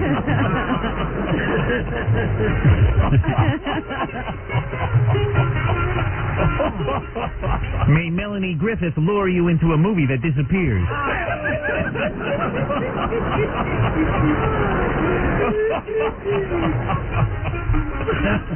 A recording studio, the Grand Canyon, and Tom Chiasano's head. A recording studio, the Grand Canyon, and Tom Chiasano's head. Chiasano's head. Name 3 places where you can hear an echo.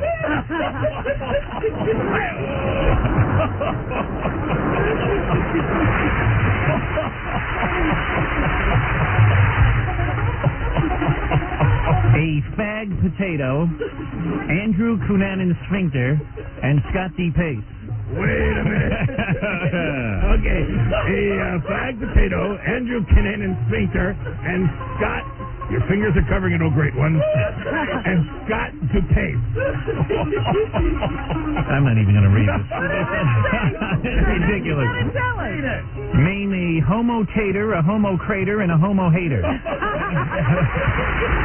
Ridiculous. All right, finally, I hold in my hand the last envelope. Good. Final question, oh great one. Final question. May you have one penis, one wife, and no life. May Fred Norris call you at home.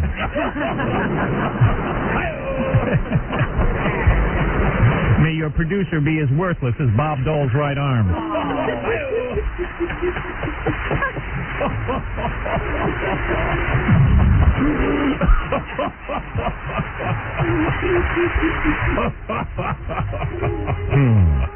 What is the final answer?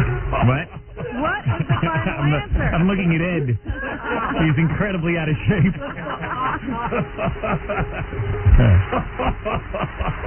And he's turning red as he laughs. Yeah. May your unprecedented radio contract have no clause about climate control in your studio. Hey-oh. May your screen wife and your real wife both get knocked up by the same key grip. All right, here we go. Our last envelope.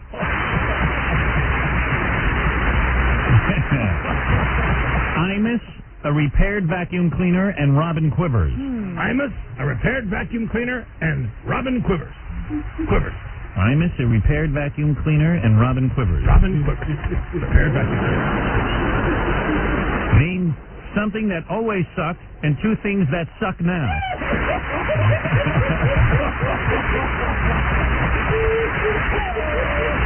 Bim salabim. Get out of here. Yeah.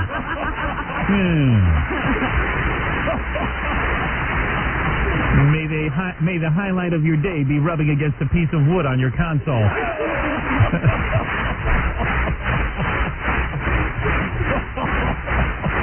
May you begin to do live commercials in your sleep. May one of your teeth be larger than your 2-year-old son. I must leave you now. Goodbye. I am the great Sternak.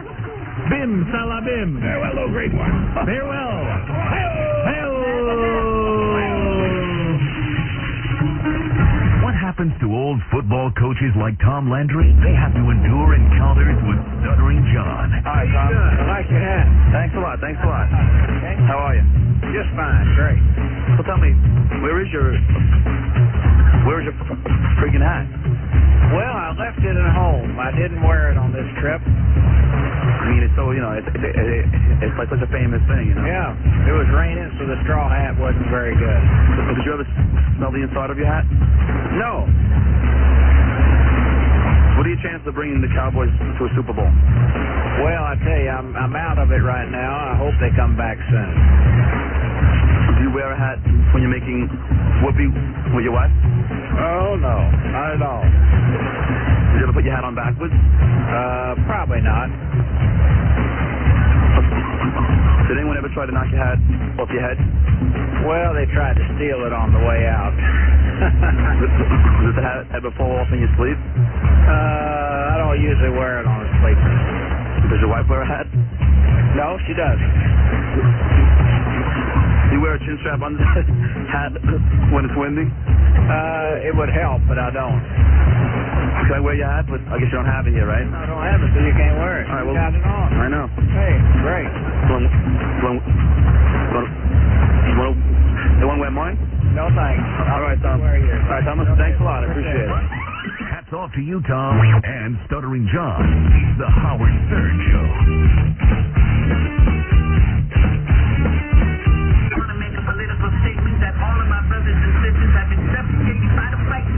You have violated my wife.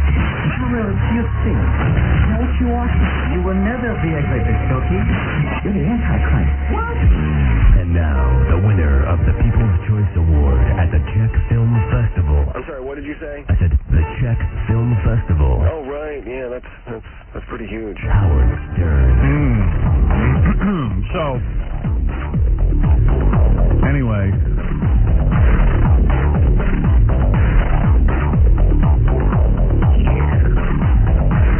Check this out.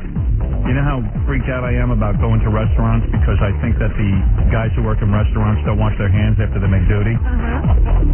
Well, Ed, you still here? So do you think that's silly, or? Ed's gone by the next break. Don't worry about it. I'm just trying to interpret these laughs. She's too fat to throw out.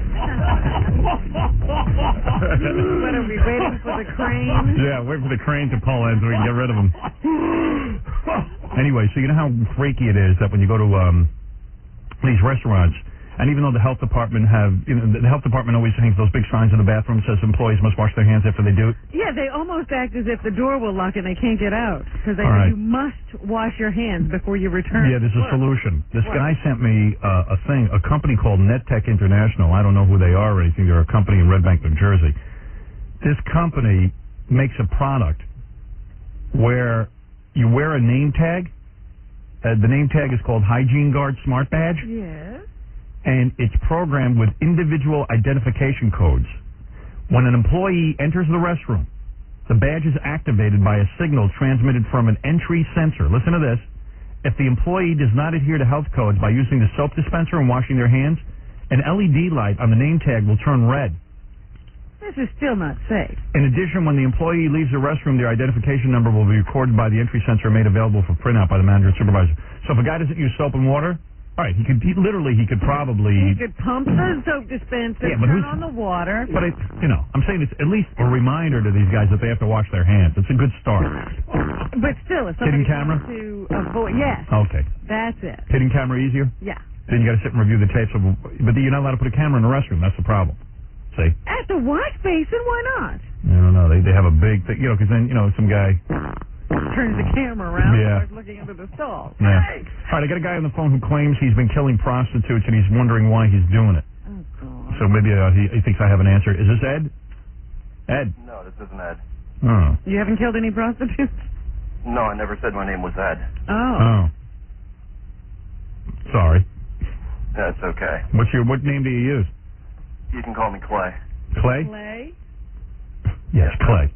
Okay, Clay. So what happened? How many prostitutes have you killed? 12. And you're wondering why you do it? I have a pretty good idea. Why? Did your mom beat you? Did your mom spank you? Was your mom a prostitute? No. Actually, nothing like that. What is it then? I think I just do it for the sense of the power. All right. Do you have sex with them first? Yes, and And then what, you strangle them? once. How else did you kill them? Well, a few times, actually most times with a hammer. And where do you do this primarily? I've done it twice in a parking garage, and then the rest of the times on the side of the road. And you're from the New Orleans area? Yes. And how, what do you beat them to death with a hammer? Man. It usually only takes once, and Dude, you got to have a lot of anger in you. yes. Man. Well, why do you need to feel so powerful? He's got some issue with women, but some shrink's got to look into it. It's not even right. You might as well just kill yourself if you've killed 15 people. And that means you're heartless. Did you used to kill small animals? No, I've killed a rat. Yeah. See, a lot of guys start out killing kittens for some reason. Yeah, they kill something before they start with humans. If my kid killed a kitten or something cute, I'd probably just figure, well, this is it. They're going to be serial killers. Kill them. Dude, you're a serial killer. Yeah. Yeah. Wow. And you get away with it, I guess, because they're hookers, and so far nobody's... What? Is this Howard? Yeah. Hello? Hello? I didn't know this was Howard. Yeah, it's Howard. Of course. Yeah. Yeah. No, I've never killed a kitten. Really? Never killed any small animal except a rat? Yeah, rat's okay. Well, Rats, I don't mind you killing. But how'd you kill him? the rat. Yeah. Stepped on his head, I bet. We had a big flood a couple of years ago, and it's not actually a rat. It's called a nutria rat. Hmm. and I clubbed it to death. It got in the kitchen at my work. So how old were you when you killed your first woman? 16. And you must be a powerful kind of guy, big guy. I wasn't then. Right. And when you killed your first one, did you go in there knowing you were going to kill her, or it just sort of happened? I knew I really had it planned out. You know, I wanted to do the whole sending clues. Right. Oh yeah, are you in? To baffle people, but it turned out no one noticed for a long time. Right. Like you killed her on the side of the road? Her, that was the parking garage. Okay. And then what'd you do with the body? You dumped that somewhere? Yeah, actually, I think she's probably one of the ones that they found. Yeah. But let me ask you something. You were sending clues that you were going to do this? No, I was. He was going to doing that. He was going to leave like a note for the newspapers, and But you decided not to. He didn't want to be famous or draw attention to himself. But my problem is, That's what I wanted to do. But but you did, but no one noticed the clues. I never sent the clues. I never left anything. You know, I wanted to have my own little signature. Right. I wanted to thumb paint with their thumbs. Oh, really? What do you want to do? Thumb paint with their thumbs. Thumb paint what, though? I don't know. Oh, anything. It was in a comic book a couple of years ago.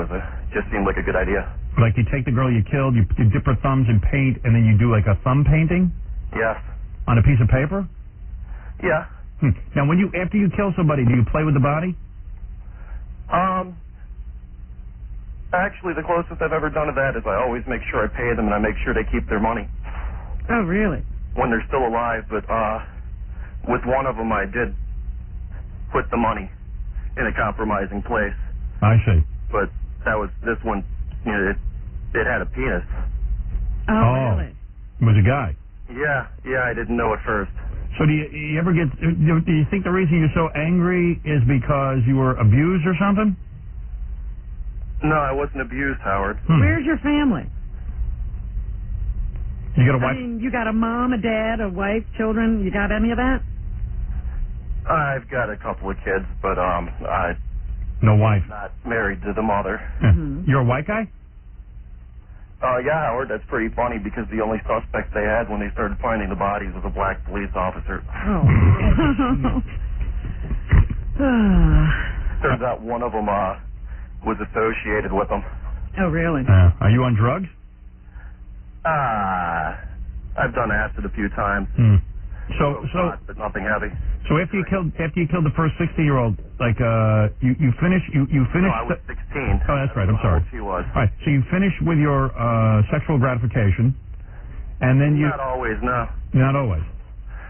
You don't even want to get laid sometimes. No, You just want to kill. I'm just bored. Right. But does the killing sexually satisfy you in some way? I can't believe Ed McMahon's not laughing. I've eaten off thinking about it later. Yeah. What do you say? That's about it. He's pleasured himself thinking about it later. Oh, he has.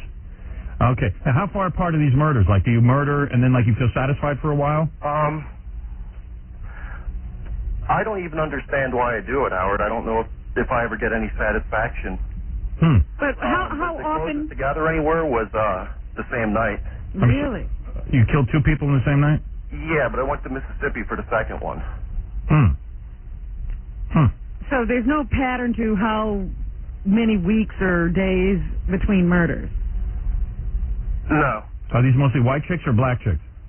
It's kind of fair number of them have been black. The transvestite was black. You think there's some racial motivation here? No, Howard. They were just, let's just say a Jimmy Swaggart town. Jimmy Swaggart town. Don't know what that means. Me neither, but... That's pretty much the area around here where the prostitutes all hang out. I see. And it's just whoever comes up to you. You don't pick a certain type? I don't even approach them. I wait for them to approach me, Robin. So that's like them asking for it. Do you ever, like, look into their eyes and go, you know, gee, these people were just children at one point, and maybe they just had a tough life? I've let a couple go. You have? Like, what happened? You're in the middle of killing them, and then they what do they say? Why would you let one go and kill the other? There was this one. Go ahead. I think she was probably really new to it. Yeah. There was just something about her. Maybe she reminded me of my ex-fiance, but... Right. You somehow relate... More of an innocent quality. You somehow felt bad for her. Yeah. And you have a fiance, so you're planning to get married? No. He had one. Oh, he had one. No. If I wouldn't be a suspect, believe me, she'd. But let me ask you, why'd you did you start to kill her and then, like you said, forget it? Or you just never even... Not even. You just had sex. You just had sex with her and then you let her go. I didn't even have sex with her, Howard. Well, that's weird. Now that's weird.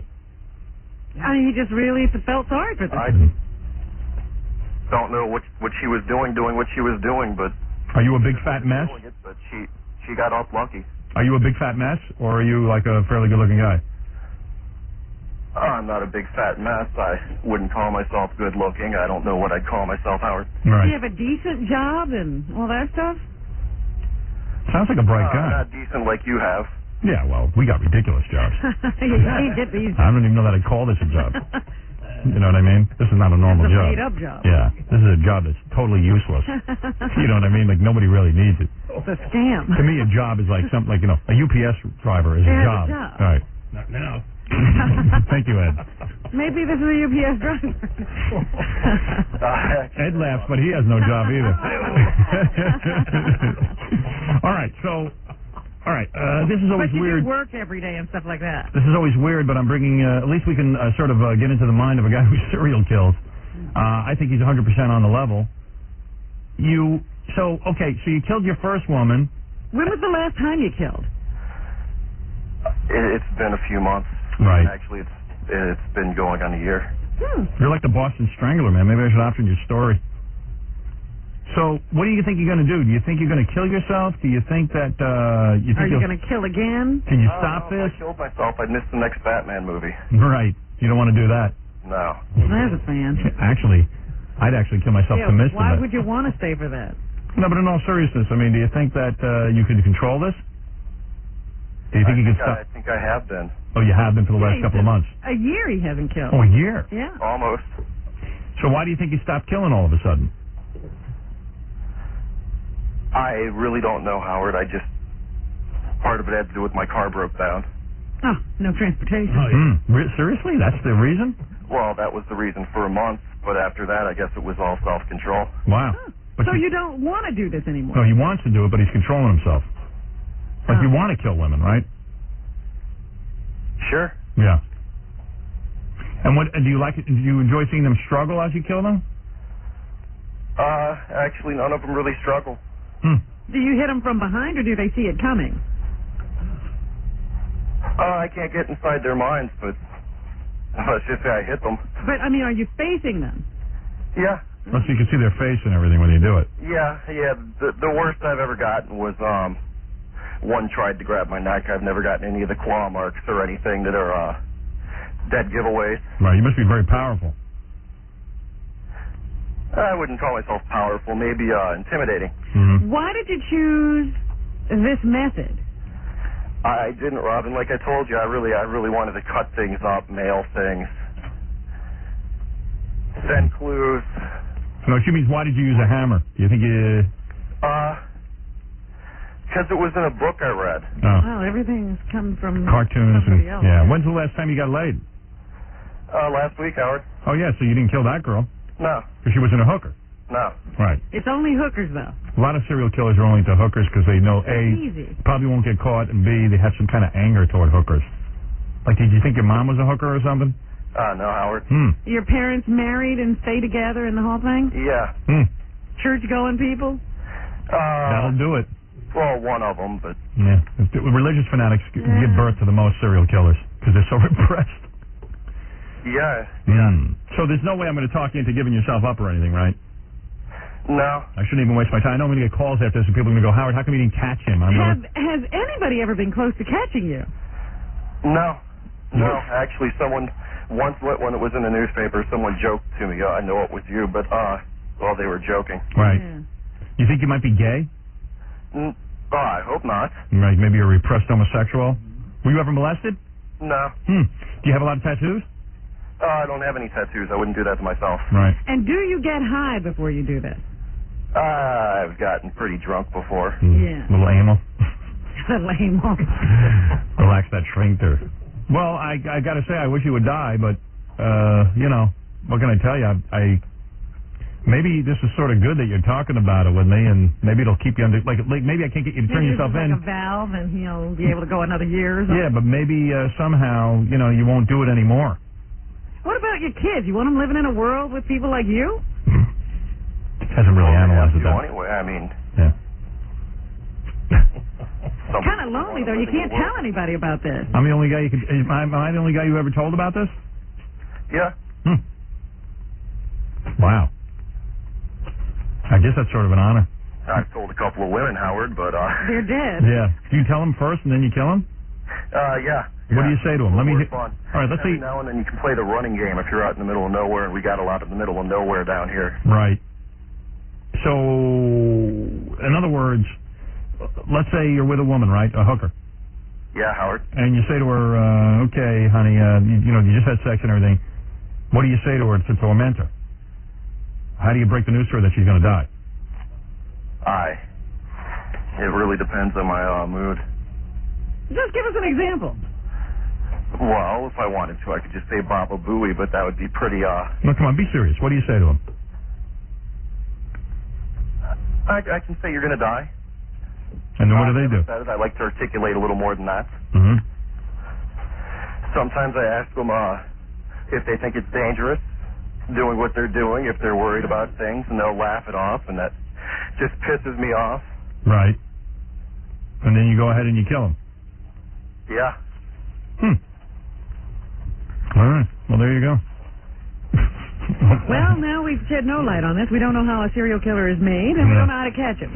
Yeah, well, you know what? All the experts don't know either, so. Well, here's a guy, just another story. He's out there. It's just, it substantiates my theory. Did you get jealous of Cunanan? Is that why you're talking to us now? No, actually, I was thinking about writing a musical about Andrew Cunanan, but... Guy's a comedian, too. Huh? Guy's a... Hey, some psychologist is on the line. You want to talk to him? Sure. I mean, since you're looking for answers. Sure. Okay. Let's see. Okay, yeah. Robert? How you doing, Howard? Hey, man. Go ahead. Just wondering, how long did this guy wet his bed when he was a young boy? Are you serious, or are you just trying to make a joke? No, I'm totally serious. Did you wet your bed when you were a young boy? No. Didn't do it at all. No. How about starting fires? Huh? How about starting fires? Sure. Yep.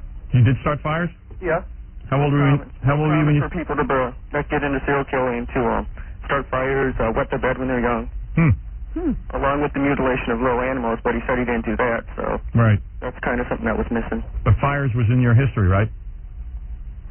You could say that. Yeah. Yeah, it's a lot of, it starts off as external ways of showing off their anger, and then they move on and go on to bigger and better things, I guess. Wonder why this guy kills. Do you have any guess? I don't know. I think you're right on with something with his family, his childhood. What's he so angry about? Right. Unfortunately, he's real angry, and he's out there hurting a lot of innocent women. Yeah, what do I do with a guy like this? Just hang up and forget about it, or is there anything I can... Depends on, Howard, what are you going to do? Of course, you're not going to, turn him in, but... Well, I mean, I would, but I can't. I mean... A lot of people would want to turn him in, but what can you do? You talk to him, try and figure out what's going on. Yeah, all right. That's right. Then I'll probably just hang up. Okay. Thanks a lot, Howard. Thanks, man. All right, thanks, guys. Thanks, Mr. Serial Killer. Yeah, I mean... Want to give us your name? Yeah, I mean, I know I'm not going to get him to turn himself in. I've had calls from people who go, well, why didn't you do something? I go, well, what am I supposed to do? The guy's on the phone. Crawl through the phone and get him? Yeah. They were like, well, why don't you trace these calls? And I'm like, well, I don't have that equipment. Yeah, what are we, the police? I can't even get a phone system that works for air. Let alone a tracing thing. Oh, Jackie's back there bumming out. Oh. First I wasn't buying it, now I think I'd buy it. Nah, I buy it. I bought that guy. Sort of offhand attitude that you have to be a serial killer. Nah, I buy it. When he said Baba Booey, I was hoping he was going to break it. Yeah. Yeah, you horse-tooth jackass. Right. Snap right back, Yeah. No, I think he was the real deal. Tell you the truth. Okay, Tom, you're on the air. Tom, go ahead. I got a thing in the newspaper about Tom Bernard. Tom Bernard's the guy we compete with in Minneapolis, St. Paul, who is crapping in his pants because now I'm in town. That is the reason I syndicate this radio program, I swear to you. It wasn't an issue of money. It wasn't an issue of anything else. I wanted the credit for my work. Right. I want to be on in Minneapolis, St. Paul, where Tom Bernard rips off my show. And you're loved. Thank you. I want to be on in Chicago with the man queer who tells people that he's the best version of himself. You know, he's the best version of me. And I will take to the stage in Chicago when I kick your ass, and I will sit there and gloat over your dead daddy who must have died from embarrassment. Yeah, this is kind of what the article is talking about. Your daddy's in a body bag. What is this article? And the same with Tom Bernard, man, who's sitting there married to his exciting wife who wants to be a high society woman. Evidently, she's a big society climber. Yeah, I heard lots of charity work. Yeah, a lot of charity work, social work. Hey, how about this for charity work, man? Your husband's living in a sham. He's busy stealing everything I ever did. Yeah. How's that for a scam? How about the guys in Dallas now that I'm off the air for 3 weeks, busy doing every routine I ever did, trying to claim it's theirs?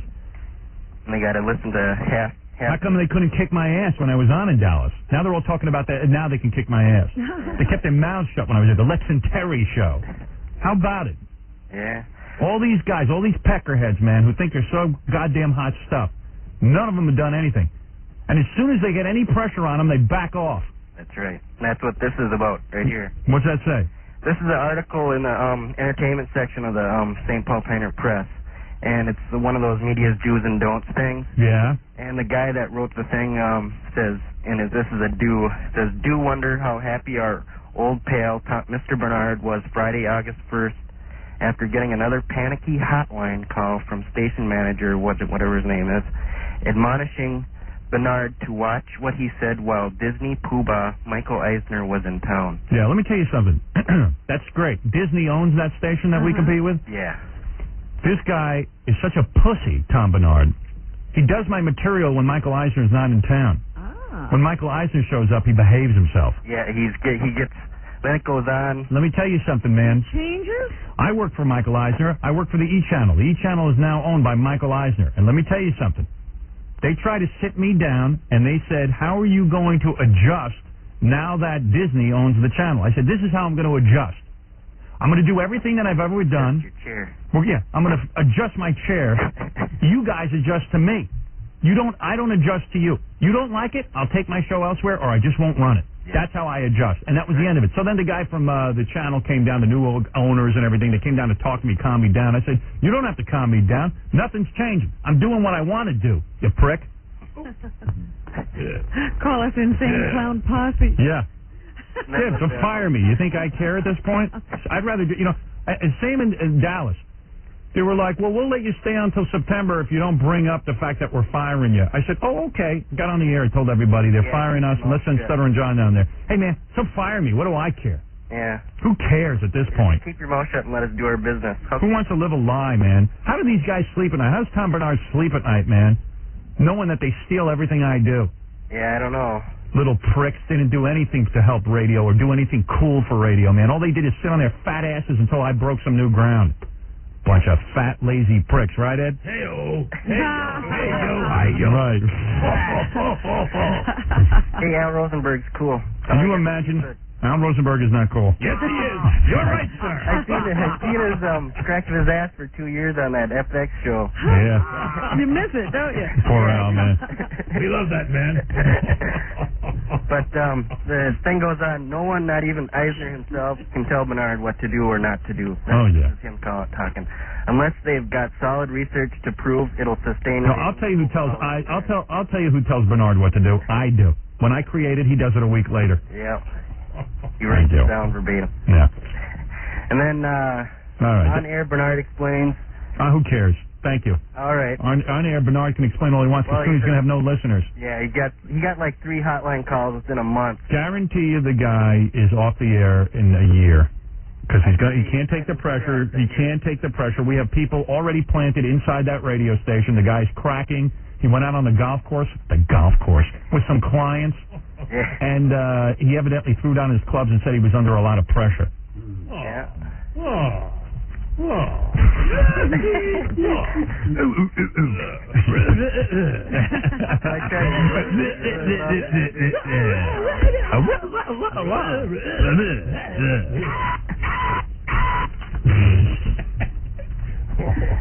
Al Rosenberg might be a lot of things, but he's not cool. All right. All right, dude. Thank you. All right. Unbelievable, man. All these guys, man, how do they live with themselves? And now, another moment moment in Crackhead Bob History. Today he's Crackhead Bob. But before that, did you know that he was an auctioneer? Are you kidding? Sorry, must have been a misprint. Did you know that Crackhead Bob was a gigolo? How do you like it, baby? Oh, Bob. Want me to dance with you? Bob, you drive me wild. Take me. Take me. Face yourself. Here I come. Oh, baby.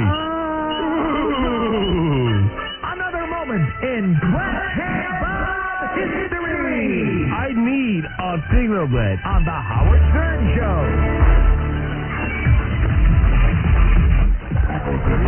Unreal. Did you like that song parody about Malcolm Shabazz? Yes. Yeah? I know. What'd I do with that? Hold on, let me just... Let me lay that on you.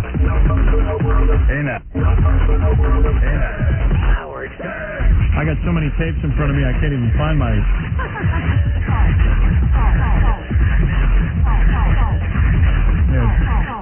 Try this one. Yeah, I got it. Malcolm Shabazz, yeah, he was upset. I guess he heard voices in his head. He toasted Grandma like a marshmallow. I guess he's just another psycho. Psycho, psycho, psycho, psycho, psycho, psycho, psycho, psycho, psycho, psycho.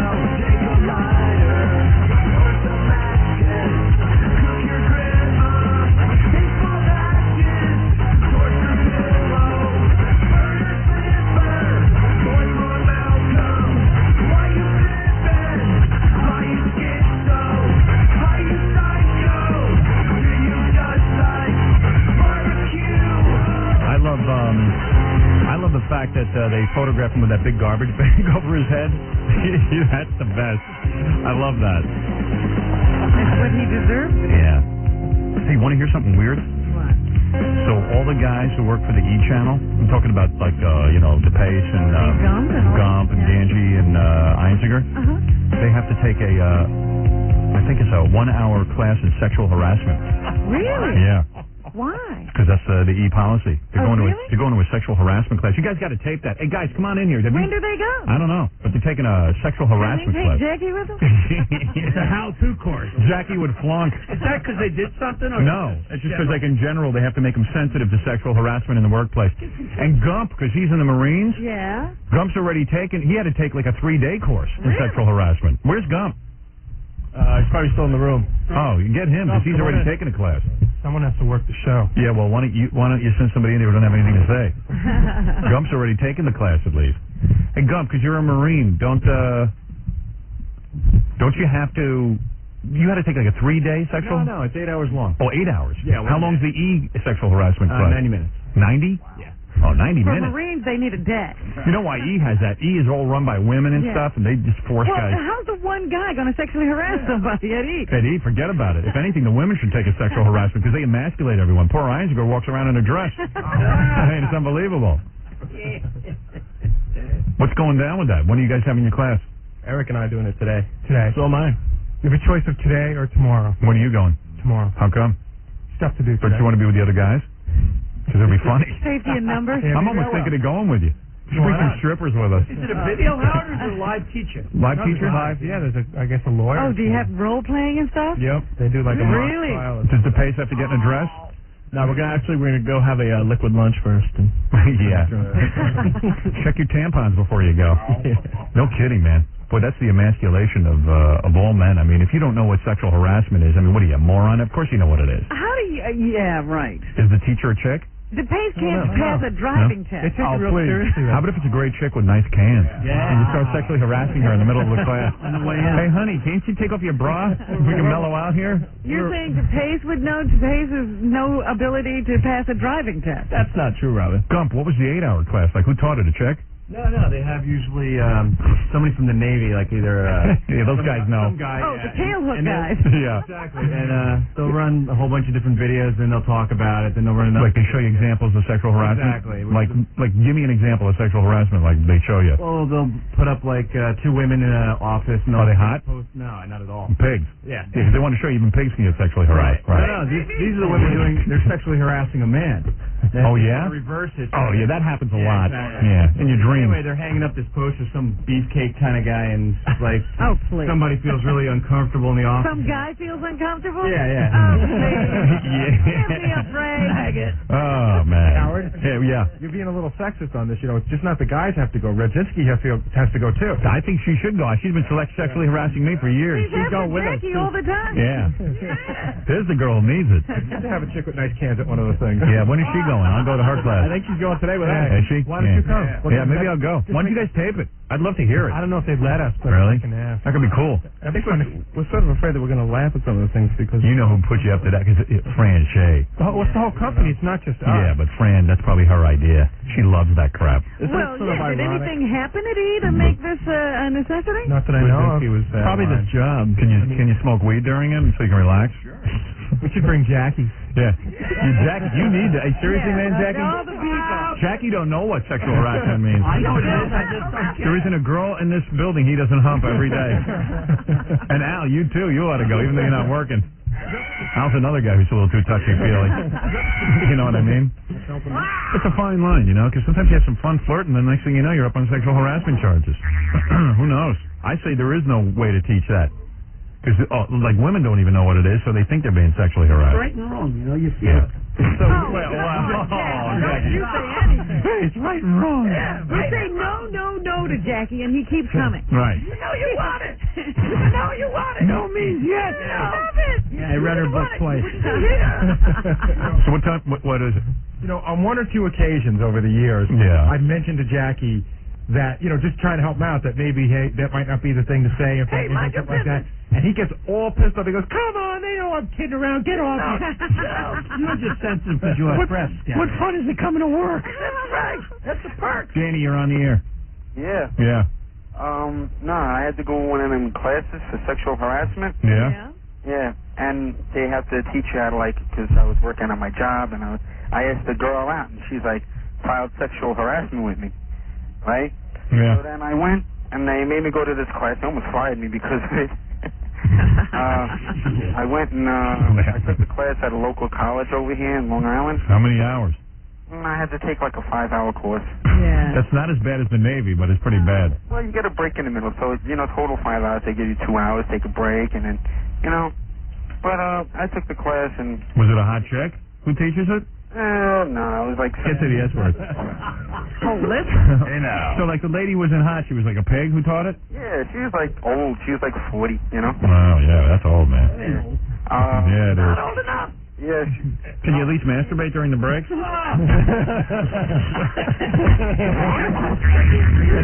said I had to get in touch with my feminine side. Oh, is that what she said? Yeah. She said, hey, listen, honey, I'll come to the class, but I'm no homo.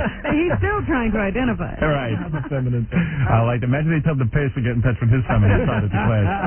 I don't think so. He's searching for one. Right. How did he ask her out, though? I had to get. You asked that to your teacher? No. No, the girl. At work?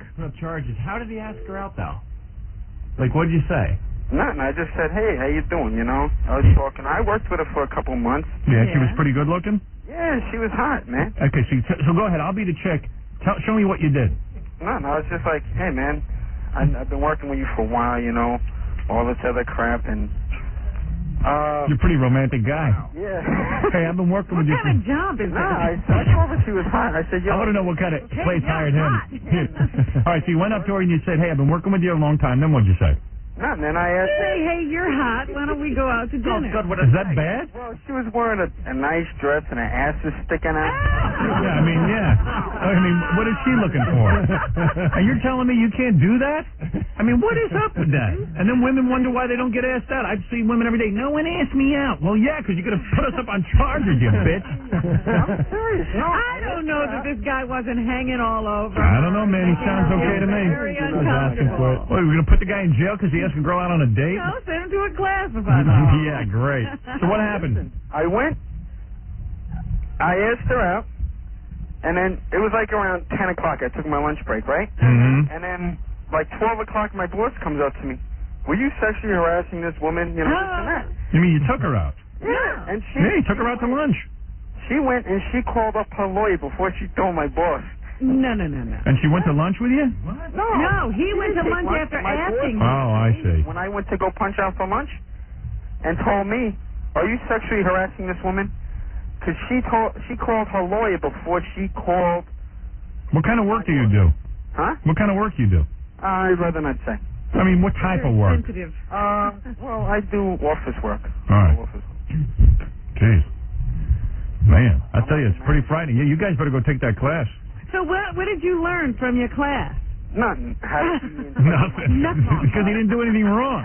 I had they was trying to like teach me how to like respect women. Hey, dude, let me tell you something. These broads want to put us all in jail. It's a war. It's a war out there. You better be careful, okay? You know? Yeah, all right. I don't know, man. I guess you can't ask a woman out at work. Is that the deal? Yeah. Dude, I was at my fiance's work yesterday, Yeah. and there's a picture of a naked man sitting on the bathroom door. Now, isn't that harassment? Yep. I don't know. Yep. I'm confused as That anyone else upsets me. on this issue. I don't want to see that. I don't see that either. Me neither. No, DePace certainly doesn't want to see that. Yeah. If Pace looks at him, might get aroused, and then he'll have all kind of confusion. Here's a guy who actually teaches a sexual harassment class. Okay. All right, dude. Hey. Yeah. What kind of class is this? Okay, what I do is I teach a sexual harassment information course for OEO for a city agency. Yeah. And what you heard the last caller? What he did was that bad? Yeah. I mean, he went up to a chick and said, "You look pretty hot. Can I go out with you?" Actually, okay, the thing is, could you believe that to ask one of your coworkers to go to lunch could not be considered sexual harassment, but to ask them to dinner is. Wow. So he could have stuck to lunch. Hey, maybe I ought to take this class.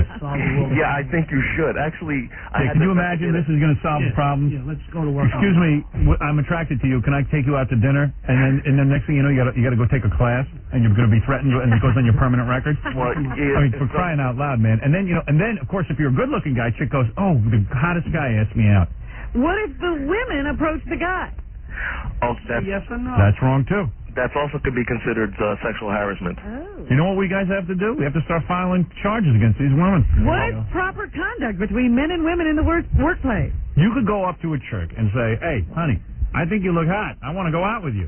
And you could lose your job. Right. That's unbelievable. I would say that to somebody. I think Why not? Brzezinski said that to me before. Really? Yeah. Can I ask this guy a question? Really? She asked you out? No. And you didn't go? Said I look good. She said you look good. Yeah. She did? That's harassment. I'm kidding. You ought to, no one ever tells you you look good. No offense, man. I don't think you got that many options. Didn't they say that Brzezinski was all over Doug at the party? That's right. No. Was she? Hey, Doug, you know, I was surprised, man. For a Jew, you got a real nice body. I got to tell you. What? Actually, that brings up a pretty good point. If a worker is flirting with somebody at a party and it's not during work hours, is that sexual harassment? Yes. Yes. I could be fired for flirting with somebody I work with. That's right. Yes. On and off time. All right, let me ask you a question, okay? You go to the office Christmas party, right? Yeah. And you go up to a girl and you say to her, "Hey, man, you look really nice tonight." Is that sexual harassment? Yeah, but that's an office function. Excuse me. I'm asking the questions, Baba Booey. I'm not talking to you. Is that sexual harassment? It's how you based on how you ask it. I mean, how you say it. All right. If I say, "Hey, you look really nice tonight," that's okay. But if I say, "Hey, you look really nice tonight, I would like to go out on a date with you," that's sexual harassment. Well, actually, it's more like, let's say if you say, "Hey, you look nice tonight," or "Hey, you look nice tonight." You're kidding. Wow. And looking up and down. Basically, sexual harassment is based on the victim feeling vulnerable. All right, let's say I go up to a girl at the office Christmas party, and I just put my hands on her chest and take a quick feel. You're out of a wrong? job. That's out of a job. Wait a minute. What if they hang mistletoe in the office? And then I grab the girl and I kiss her. Yeah. If she feels uncomfortable with it, basically, if you're ugly, you're sexual harassment. Yeah, right. Okay, let me answer this. So what if, let's say I go to a party, right? Not an office party. Right. All right? Like I go to Jackie's house. Everything is okay. Shanty party. Right, shanty party, and they go there, where food isn't served till 10 o'clock, and I'm starving. And doing nothing but drinking. Right. And I walk up to employee harassment? And I walk up to one of the girls, okay, and I say, hey, you look great tonight. I'd like to go out with you. Is that sexual harassment? Yeah, and you could lose your job. Wow. And you could get sued. Wow. But that's not a office function. That's not a. How do you get? That's a private party. How do you ever ask a girl out? Okay, the thing is, if it's an office function, okay, if let's say it's not an office function, and everyone that's at the party is from work. Forget it. You know what? I don't even want to hear this anymore. This is frying my brain. Know what I'm glad I'm married. I just want to tell you something. What? Could you believe I had to investigate 2 cases where 2 guys lost their jobs working for New York City for having your radio show on in the office? Yeah, I get letters about it all the time.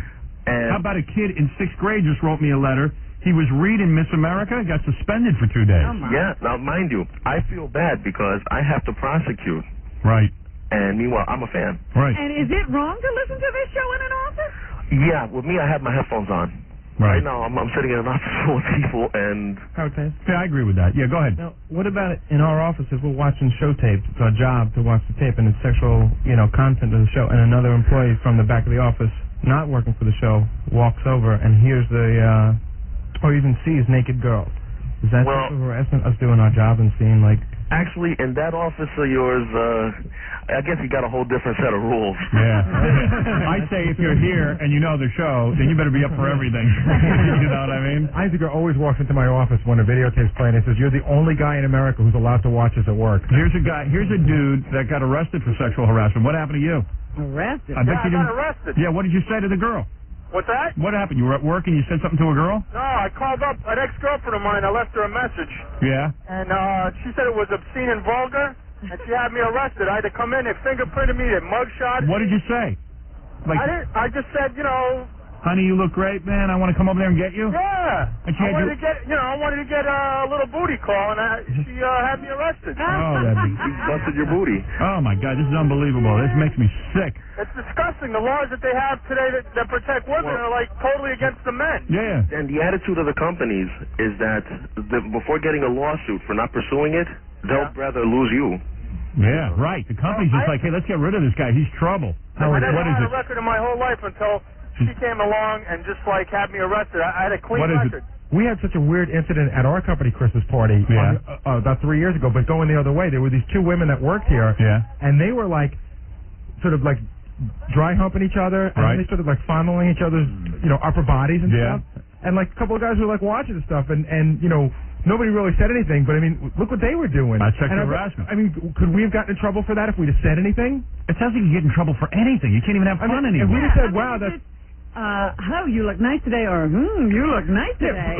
If 2 girls are kissing each other and touching each other's breasts, and you go, wow, that's I really say you're cool. allowed to jump on top and do stuff to them. Actually, if you're at an office party, go ahead. Okay, if you're at an office party, the girl to go for is the one sitting with her naked ass on the copy machine. You're a That's the comedian. one that probably won't report you. Well, I don't think those 2 would have reported anybody. Here's a guy got fired for sexual harassment. What'd you do?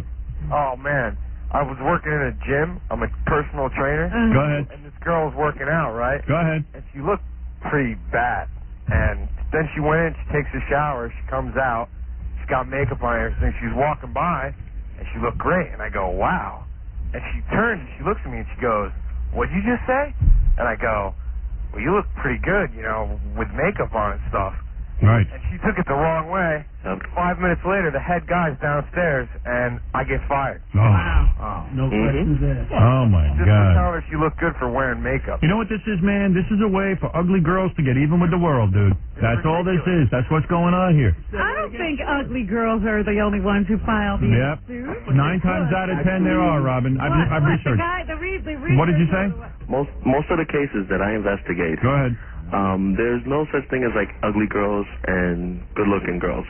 Basically, most of the cases are filed by women, and it's women with basically that have attitudes. I mean, there are some women that have an axe to grind. Yeah. But they come in all shapes, sizes. Yeah, this has gone too far. This has gone completely the opposite way. In a jail lunchroom, if you know what I'm Here's saying. sexual harassment. The guy's in a hiring position, walks up to a woman, and he goes, you better give me some goddamn sex if I'm going to hire you, honey. That's what always thought That's it was. sexual harassment. Guy walking up to a chick and going, hey, man, you look pretty nice. Can I go out with you? And she says no, and you say, okay, fine. That's it. Well, what about that guy? Especially, let's say it's the guy who delivers the mail. Yeah. If he just says, hey, you look hot to the secretary, she can tell him to get out.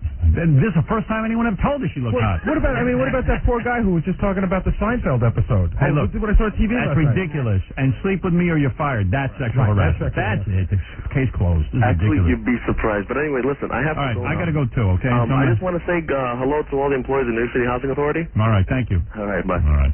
Thanks, guys. All right. I don't want to talk about it. I didn't know you guys had to go to that today. Yeah. You have any specific questions you want us to ask? Yeah. How come E is making the guys take this when it's a bigger ripoff? No. You want to ask the question, what is the appropriate way to ask for a date in the office? Right. Like, I want to ask girls out in the office, how do I do it? I'm sure that they're going to say there is no appropriate way. So what if I have a lawyer do it for me in the third person? We've got to be careful how we ask the questions in the sexual harassment. Yeah. Yeah, not to harass the woman. All right. I've had enough of this. Just, I need a breather. We'll be back, and we're going to do the news for you in just a couple, okay? What we do now is they're writing specifically for the person. I'm Take a like look at them. a star. Do I have to say star of Melrose Place? I'm the star of Melrose Place. And you're listening to the guy who usually watches me on TV with his pants down his ankle. That's a nice look. Hi, I'm the very gorgeous. Oh, okay. Could we put even better? I'm the beautiful, gorgeous, sexy. Oh, it says it. Oh, please. Insatiable. If I weren't married, how we're married, I still wouldn't date. No. What? No. You wouldn't date Howard. I still wouldn't date Howard. No, I'm not saying that. No, he wrote that. I'm not going to say that. I'll say the first one. Hi, I'm Heather Locklear, star of Melrose Place, and you're listening to the guy who usually watches me on TV with his pants around his ankles, Howard Stern.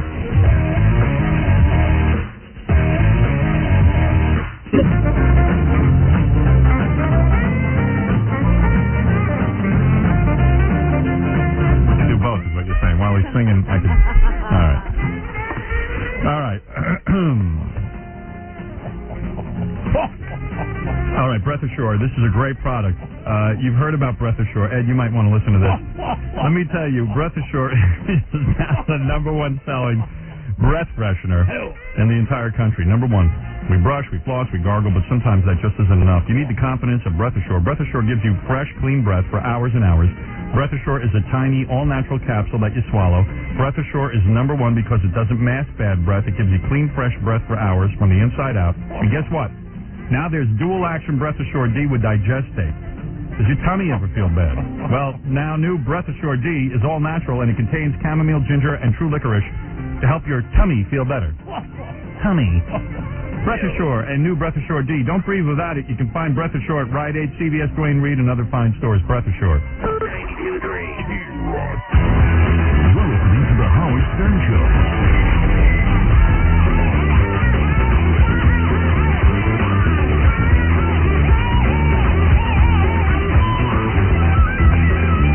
You know, that tape I played early this morning, the tape about asking people on the street if they would support a bill that said that Jews have to put Stars of David after their name in movie credits so we can figure out how many Jews are in the movie industry. Yeah. It's everywhere. It's everywhere. I like that tape. I was thinking of just giving it a quick shot before we got into news. Some people might have missed it. All right.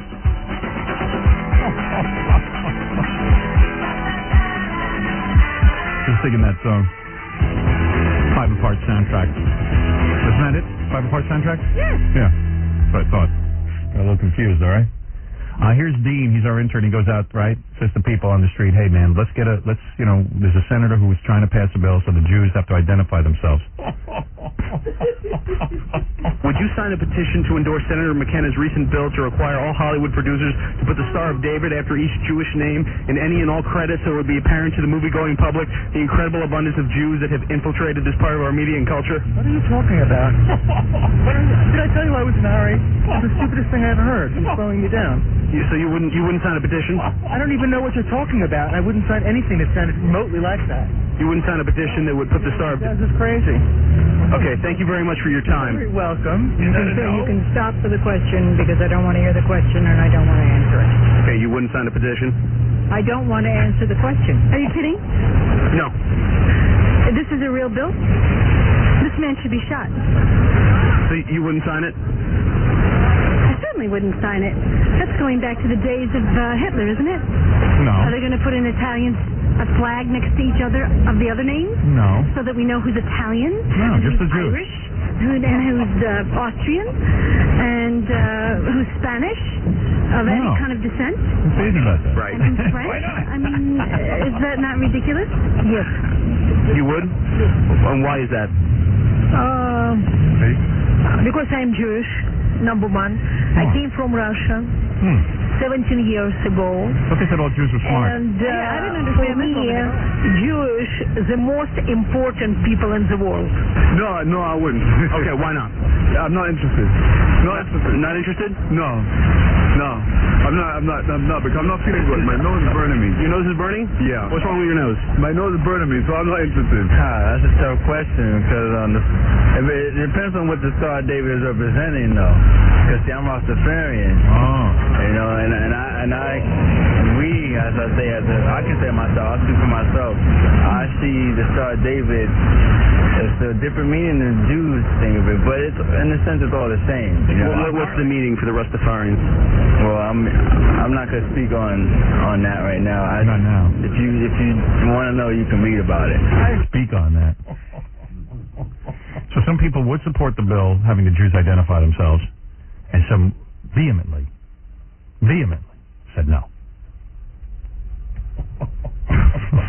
I like the guy whose nose is burning. When a guy tells He you, doesn't even want to be bothered with this. when a guy tells you his nose is burning, what does it usually mean? I don't know. Bad crack. Yes, sir. Hey-o.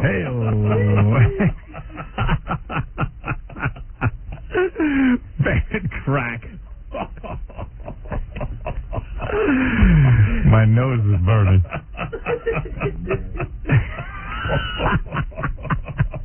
Shut up, Ed. Okay. All right. Right you are, oh great one. So many people on the phone I didn't even get to. There was a guy who's been videotaping women having sex without them knowing it. And, How does he do that? yeah, a guy got fired for having Playboy pictures on his screensaver at work. So many different things. Now, see, I got your interest, didn't I? We both got your interest. Anthony. Yeah. You videotape chicks at having sex with you?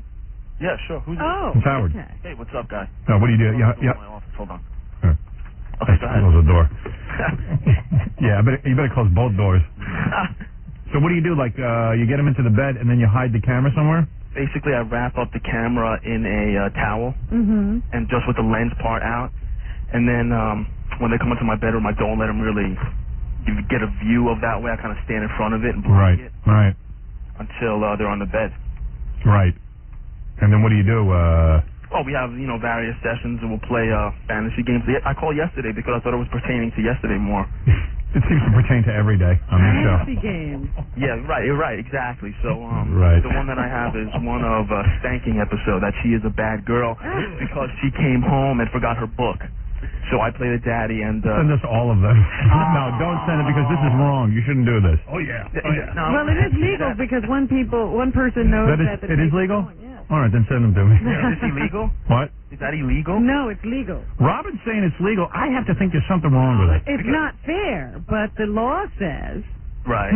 that as long as one party knows about the videotaping and they're in the videotape, I guess it's okay. Let's not mislead anybody because some states do have laws against it. Is that right? Yeah, but I mean, if she finds out. I think in New York State, and I'm not sure, you'd have to check this, but I think, Well, as this came unbelievable as this sounds, we learned this during the Frank Gifford thing, That's right. that you're allowed to videotape somebody as long as you know about it. Beautiful. Beautiful. I mean, there's no problem. yeah, I always thought that was wrong, but evidently... that's what I thought. You know, I show my cousins and my friends. And See, you're saying, how does a law like that happen? And you say, well, you know how that happens? Like 60 Minutes wants to go out and do investigative reporting, and they want to catch people who are doing insurance fraud and stuff. But there's no, like, technicality, like, only if you're associated with a news program? No. Evidently, if it's a law for 60 Minutes, it's got to be the law for you. So as wacky as this sounds, and I can't even believe it. I just find that despicable. Right, it's bizarre. It's bizarre, but here you are doing it, and... Bingo. And also... And I don't know that it's wrong. And I really think it should be. Right, so, like, these guys are talking about sexual harassment, this and that. Because I have a small penis. I don't want anybody videotaping me. If you get him on, if you get the girl on tape, can she say that you sexually harassed her, even though, like... No. She can't, right? That's no, that ain't sexual harassment. She's a willing participant. Partner, right? Yeah, no, that's probably good. That's good evidence. That's what I'm saying. These guys should, tape the conversation. See, in a way, if you ever get caught, you say, hey, listen, man, I don't want some girl accusing me of rape or something like that, so I videotape all my encounters. Right, and she's definitely not complaining. See, then it's a good thing. You like Howard. It's funny. It's funny. You have to think those things through.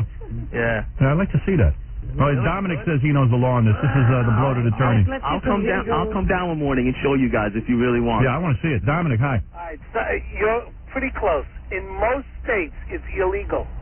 Okay, New York? What about New York? Well, New York is now a split decision. We originally thought that absolutely was okay. But I'm told that some of the district attorney's offices are now looking into the possibility that even though one person consents in the room, that they can find this to be an invasion. Now, it's not a criminal act yet, an invasion of privacy, and that there may be a loss civilly. All right, 60 Minutes goes ahead in New York investigating insurance fraud, and they take a hidden camera into a room. They interview a guy, he doesn't know the camera's on him, and they run that on 60 Minutes. That's legal? Now, yes. Now, wait, it's done in New York State. Wait, Dominic, she could sue me for money? Well, here's the question. Well, what else are you going to sue you think for? Think about that lawsuit in Virginia Yeah. when they did that case on 60 Minutes with the bad, I think it was 60 Minutes, where they investigated bad meat and stuff. And there they let them sue because each state has its own law. Now, here's the real question. When we play it on the air, the states that it is illegal, is that a civil action? There's where it comes real tricky. Star Magazine goes ahead and videotapes Frank Gifford. Is that legal or illegal? I say it's wrong. But then when 60 Minutes does it and discovers bad meat, then it's good, I guess. So it's... You know what? You're getting better at this law stuff than the lawyers. So in other words, it's so ambiguous that it'll keep lawyers busy for the rest of their careers making tons of money. I could tell you I'm looking for a new car. Now, one last sexual harassment story, please. Real quick. In my office, I represented Fast Eddie, the nude cop and playgirl. Yeah. Well, his body is up on 2 walls of my office and they put my face on his body. All right, you should have just stopped. You were actually making sense this morning. Dominic was like a really good guest this morning until he told that story. What happened to Dominic at the birthday party? I had to go to visit someone in the hospital. Oh, okay. It's very, very sad. You never say goodbye. Yeah. Robin, you looked hot that day, I have to tell you. Why, thank you, Dominic. He did tell me that. Are you sexually harassing me? Yeah, that's it. Bring him up on charges. Anyway, so there you go. So this guy's videotaping girls, and the answer is, who knows if it's right or wrong? But, yeah, hopefully she won't ever find out. Yeah, how's she going to know? Yeah, really. Right. She's listening, but she doesn't listen. So. Right. Unless one of her brothers are listening, but that might not be good. I hear you. Okay, dude. Hey, man, if you want, I can come down and show you. Let me think. Do I have a moral problem with that? Send 2 copies. No, yes. Send 2 copies. I'm not sending any. We want to see that, right, Robin? I don't want to see it. But you look. I might All answer. right. I'll come down. I'm pretty sure I know it's wrong, but I think I want to look at it anyway. I'll come down. I could come down tomorrow, or on Friday, or next week, whenever. Tied up. All right, we'll make arrangements. Hold on. Yeah. Hold on. Yeah. And you can be here as well. Send the tapes first. Right. Also depends whether the broad is nice looking. Yeah. Look at some guy's ugly girlfriend. Right. Yeah, we're busy. Ed joining us today. Nancy, quick. You say some guy got fired for having Playboy pictures on his screensaver at work? She's gone. Nancy? Nan? Maybe she heard you and thought you lost interest. Nancy? No, you know what? I did lose interest. How's that?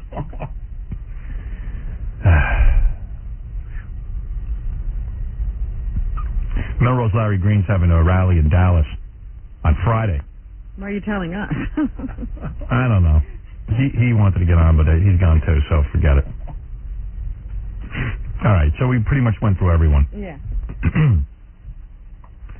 I think I had left with some guy who wanted to agree with Ted Turner. Says white people are in minority, and that blacks are reproducing very fast. Oppressed? Yes. Are white people oppressed? Definitely. Why? Why?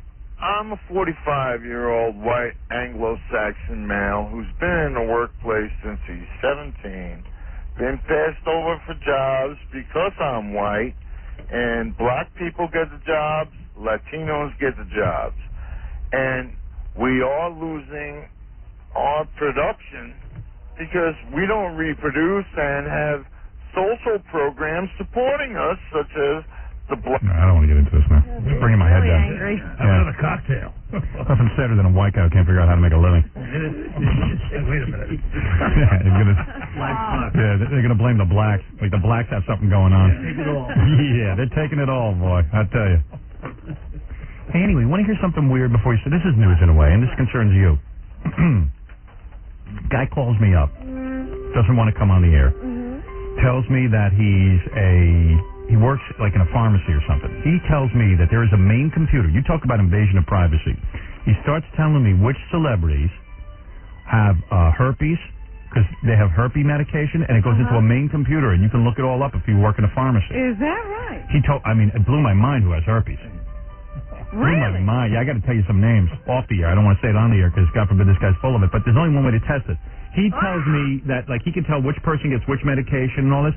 He's telling me that you, Robin Quivers, Yes. just applied for a diaphragm. Is that true or not? Is he right? Well, not long ago, yeah. Wow. So the guy's on the level. Oh, that's disgusting that you could find that out. Yeah, he says Robin just went in for a diaphragm. Oh, that's funny. Wow. So it's true what he's saying Yeah. about other people. That's right. And he gave me a list of what everybody's on. Because I think I saw this fax, and he said, I know a little bit of information about Robin. Hey, Gary. Is that one chain? Hey, you got to hear this guy. Wait, Gary, get the guy on the phone, okay? I'm getting out of that All right. chain. Tell him he's got to come on the air. Is it one chain or are they No, connected? no, it's a all central connected. computer? It's a central computer. Like an internet thing? It's not just the chain, so you have nowhere you can go. What are you using a diaphragm for? Do you like it? Sometimes. Don't you think it breaks up lovemaking? Sometimes that happens too, yes. Did you find it very slippery once you put the gel on the diaphragm and try to fold it in half? Sometimes it's loose all over the place. Ever have your boyfriend put it in for you? No. I used to have a girlfriend in Princeton, and I was in charge of that. Really? And you could do that? Yeah, I was good at it. I never like to I was pretty good leave at that to anyone else. Yeah. I like to try to make sure it's in the right place myself. She liked it because she felt it didn't break up lovemaking, at least like I was It was involved. part of the act. Yeah. Were you doing it for you, Howard, or for the next guy? I was probably doing it for the next guy. I'm embarrassed. I'm so small. And I was telling Robin this, and she's going, well, then you're not, how could You're that not be? getting past it. Yeah. Okay. Let me make sure that this guy doesn't say anything stupid. Hey, Rob. Yeah. Okay, all right. I'm just going to ask you questions. Be careful. I don't want you to give out specific information about specific people. Right. All right. You work for a drug store, right? No, my friend works at a pharmacy. Okay. So it doesn't matter what pharmacy you work at. You're all tied into the same computer? Her company is tied in all around the country with every other company that they have bought, acquired, or otherwise. All right. So they have to be part of that chain. Right. Okay. So. It's not like Okay. it's All right. not So like I over, know what chain it is now. Right. I'm not going to say that. All right. It's not like over the internet or anything. It's an intranet. It's like inside. No, I hear. It's a self-contained network. Right. So when you got the diaphragm information on Robin, now she knows not to go to that drug chain or anybody in that drug chain because you guys could all share that information. That's right. Okay. You never know. Right.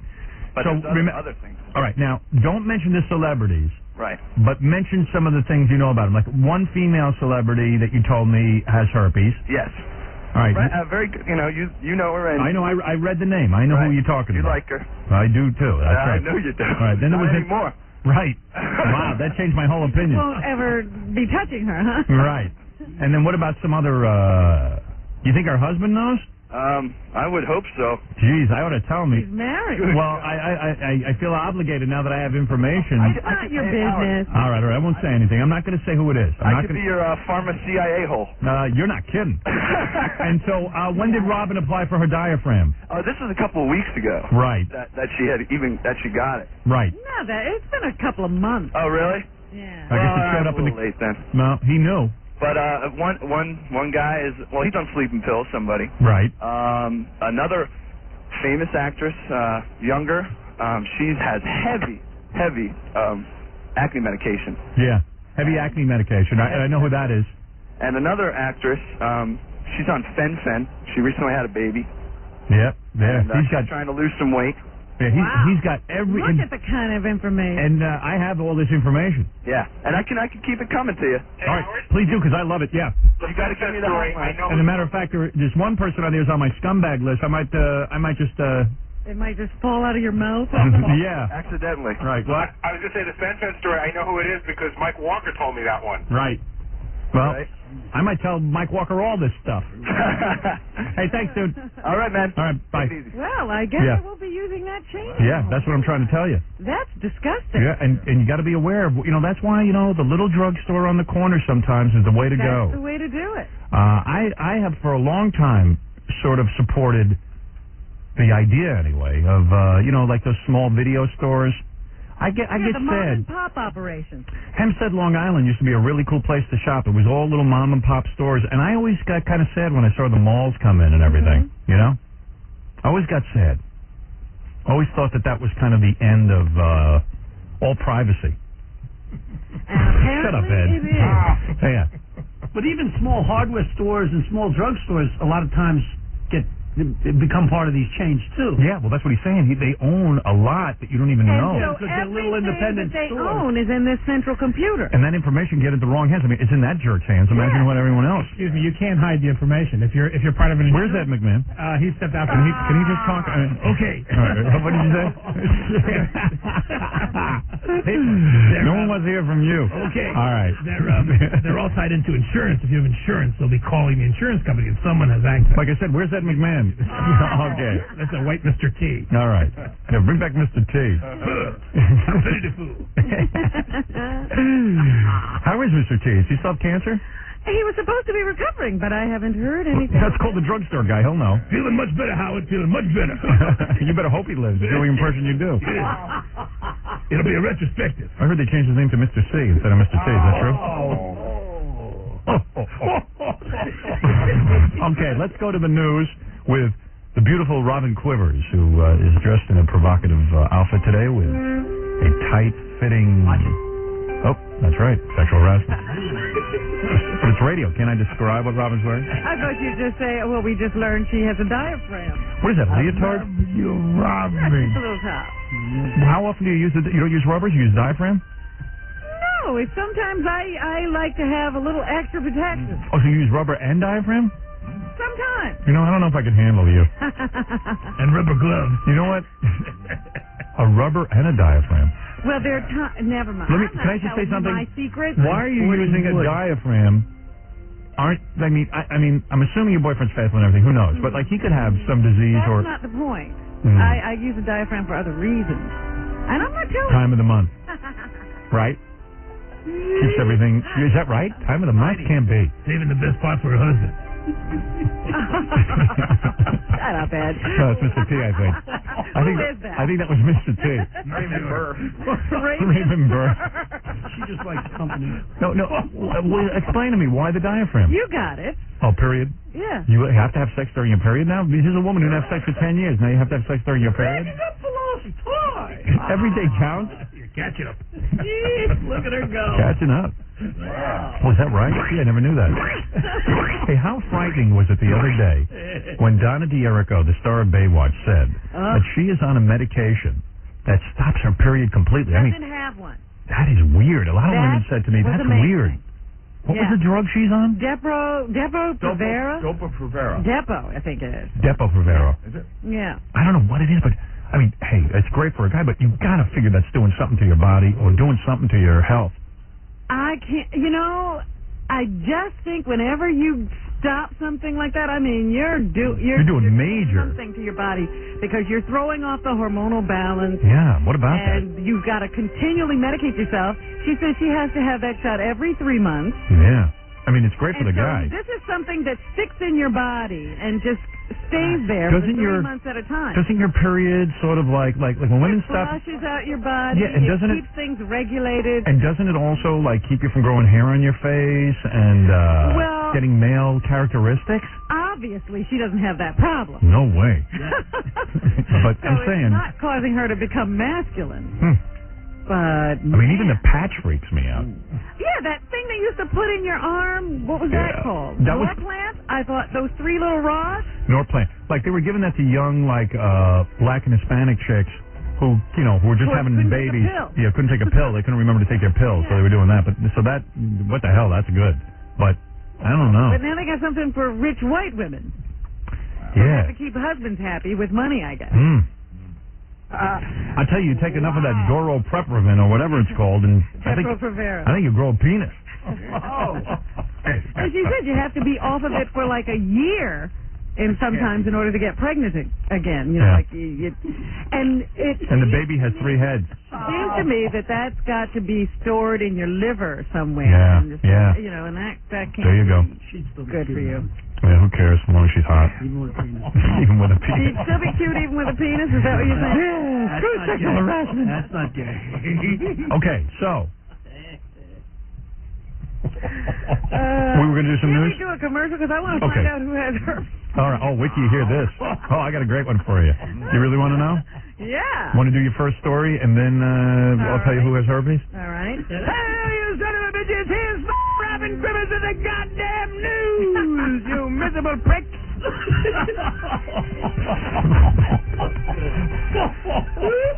Wow. 2 cops are being investigated for allegedly beating and sodomizing a Haitian immigrant at a Brooklyn police station. Abner Loima was arrested early Saturday morning after allegedly throwing punches at police officers trying to break up a fight outside of a nightclub. From his hospital bed, Loima told the Daily News that he was beaten by officers as they drove him to the 70th Precinct Station House in Ocean Parkway. They raped him with a broom, right? At the station house, he said he was called racist names and taken into a bathroom. There, he was stripped and assaulted by officers who sodomized him with the wooden handle of a toilet plunger. Is that gay, you think? Yes. I don't think so. Oh, What do my. you mean? Why are you messing with the guy's lower region? I don't know. But I don't think that's gay. Is that, restraint? First of all, that's only alleged, by the way. We should say. The cops have only been accused of doing that. Officials say Loima is in critical but stable condition at Coney Island Hospital after emergency surgery to repair a puncture in his small intestine. Mm-hmm. Now, how'd he get that? No, the wounds. Small intestine. The wounds are indicative of something like this happening. Family members say Loima had no bruises or injuries when he was arrested at the Club Rendezvous. Resisting arrest. The 2 officers have been placed on modified duty. Duty. They're not allowed to go into the bathroom. That's funny. They put him on duty after they raped a guy with a broom. And they have taken away their guns. Right. And their brooms. And their plungers. So, okay. Okay. Right. Oh, we're off the air. Good. Okay. So guess who has... Come in over this radio. 92 Gray. K-Rock. It is mean. This. It is base. It is downright low down. The Howard Stern Show. I'll say.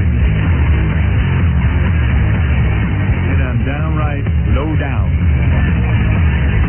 Okay.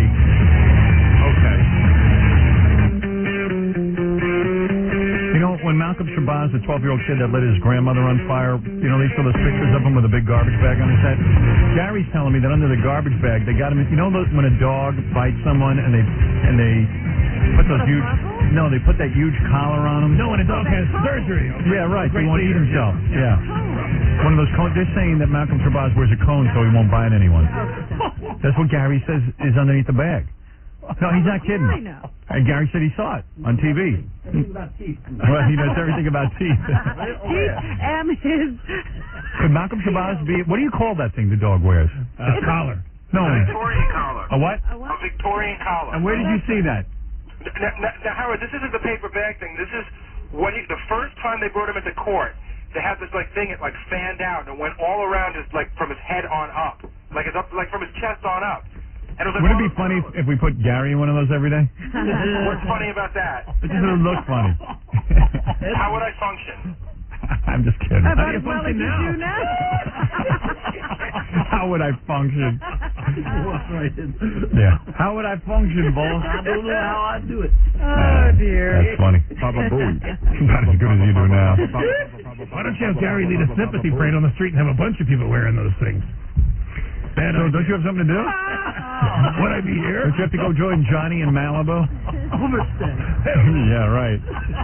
Okay, let's get to the rest of the news. Yes, Howard. The UPS strike continues, and now businesses are beginning to hurt from lack of deliveries. Here is... The UPS guys have been out of work a long time. Right, Ed?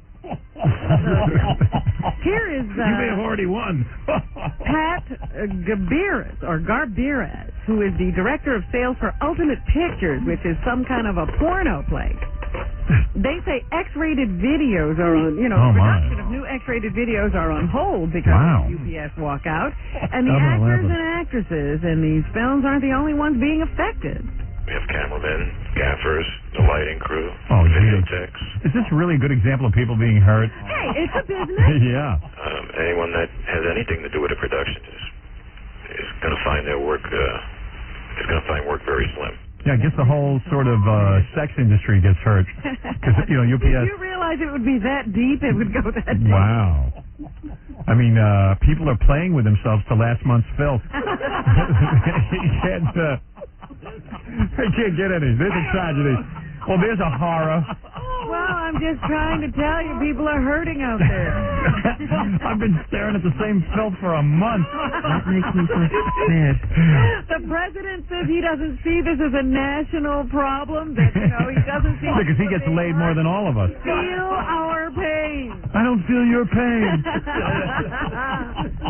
They'll never have an America. No. That didn't mean for you to play. Oh, that sounded like an intro to President Clinton. He's talking about something totally different. He's not going to get involved in the porn industry, and they're complaining. That would have been great.